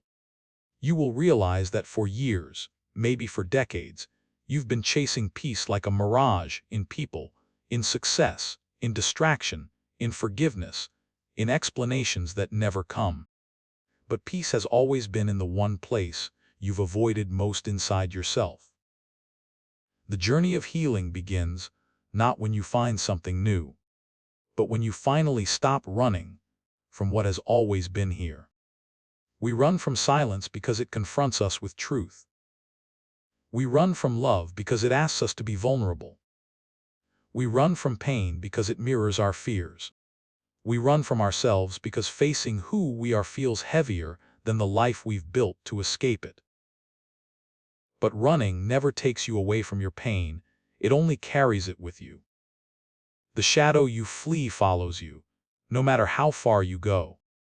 You can change your address, your job, your relationships, even your name, but until you stop, until you turn around and face what you've been avoiding, you will keep reliving the same ache in different forms. Coming home to yourself also means embracing your wholeness. The world teaches you to divide yourself, to love your light, and reject your shadow. But wholeness means welcoming it, all your strength and your weakness, your courage and your fear, your joy and your grief. Healing doesn't come from becoming perfect, it comes from becoming whole. The parts you've exiled are waiting for your love, not your judgment. In deep meditation, when the mind grows quiet, something extraordinary happens. You begin to feel a sense of belonging that has nothing to do with place or people. It's the realization that you are already home, that you were never separate from life to begin with. The trees, the sky, the breath moving through you, they are not around you, they are you. To come home is to dissolve the illusion of separation, to rest in the awareness that everything you've ever sought is already within you. Healing begins the moment you stop trying to become and start allowing yourself to be. It begins when you stop waiting for someone else to save you and realize that you were never lost. It begins when you stop measuring your worth by what you achieve and remember that your existence alone is sacred. There's a peace that comes not from answers but from acceptance. You stop asking, "Why did this happen to me?" and start saying, "It happened, and now I am here." You stop fighting the story and start living it with grace. You realize that every chapter, every heartbreak, every failure, every silence was part of the journey home. When you finally stop running, you will find that life meets you halfway. The people, the opportunities, the healing you once chased begin to appear naturally. It's not magic, it's alignment. When you are at peace within, life flows toward you instead of away from you. The universe responds to presence. Coming home doesn't mean you'll never hurt again. It means you'll face pain with awareness instead of fear. You'll let it pass through instead of burying it. You'll see it as part of the rhythm of being alive. You'll stop chasing peace and start embodying it. You'll stop seeking love and start radiating it. You'll stop demanding clarity and start living in wonder. And one day, in a quiet moment, you'll realize that the home you've been searching for isn't a place or a person or a purpose. It's a presence. It's the stillness behind your breath, the light behind your eyes, the awareness watching it all. It's the part of you that never left and never will. When you rest in that awareness, you no longer fear endings. You no longer crave beginnings. You simply are whole, awake, at peace. You've returned to the source, to the truth, to yourself. And in that return, healing is complete. When we look back over this journey from the first steps of facing pain to the final moment of coming home, we begin to see that everything we once called suffering was never working against us. It was shaping us, refining us, and guiding us back to truth. Each chapter of this story learning to let go, flowing like the river, embracing stillness, surrendering to silence, seeing ourselves as the sky has been a gradual unveiling of the same message. Peace was never something to find. It was something to remember. We discovered that the storms of life, the losses, the heartbreaks, and the silences were not interruptions to the path, they were the path. They broke us open only so that light could enter. Through the teachings of emptiness, we learned that nothing in this world is meant to be owned, not even our pain. We realized that freedom comes not from control, but from allowing. That the fire which once terrified us was, in truth, our greatest teacher, burning away illusion and leaving behind only what is real. We came to see that the peace we sought in the outer world, in success, in relationships, in achievements, was always fleeting, because true peace has no conditions. It's not a reward for surviving the storm. It's the stillness within the storm itself. The beauty of this journey is not that we arrive somewhere new, but that we awaken to what has always been here. Beneath the noise, the fear, the endless chasing, there is a silence so vast and alive that it holds everything: the joy, the sorrow, the loss, and the love. That silence is who we are. The river taught us to let go, the fire taught us to transform, The emptiness taught us to trust the void, and the stillness taught us to return home. In the end, everything we ran from, pain, uncertainty, impermanence, became the very doorway to awakening. The deeper lesson is simple yet profound. Peace is a practice, not a promise. It is a choice we make in every breath, every moment, every day. You cannot control what happens to you, but you can choose how you meet it, with resistance or with grace. You can choose to cling or to release. You can choose to run or to stop and face yourself. Healing is not about erasing the past. It's about seeing it with new eyes. When you stop fighting life, life stops fighting you. When you open your hands, everything you were holding too tightly finds its place again. Some things stay, others drift away, but peace remains. In today's world, so fast, so noisy, so full of distraction, the wisdom of letting go and coming home is more relevant than ever. You can begin right now. Pause for a moment. Feel your breath. Notice that beneath all your thoughts, all your worries, there is a quiet awareness watching it all. That awareness is your home. Return to it whenever you forget. Return to it when you feel lost. Return to it when you think you must become something more. You already are enough, exactly as you are. Now I want to ask you, what does peace mean to you? Do you believe it is something we find, or something we create within ourselves? How do you let go when life feels too heavy? Share your thoughts in the comments below. Your wisdom may be exactly what someone else needs to hear today. And if this journey touched your heart, please subscribe to Buddhism in Every Moment. Your support helps us continue creating meaningful content that inspires healing, awareness, and inner peace for everyone walking this same beautiful, difficult, sacred path of life.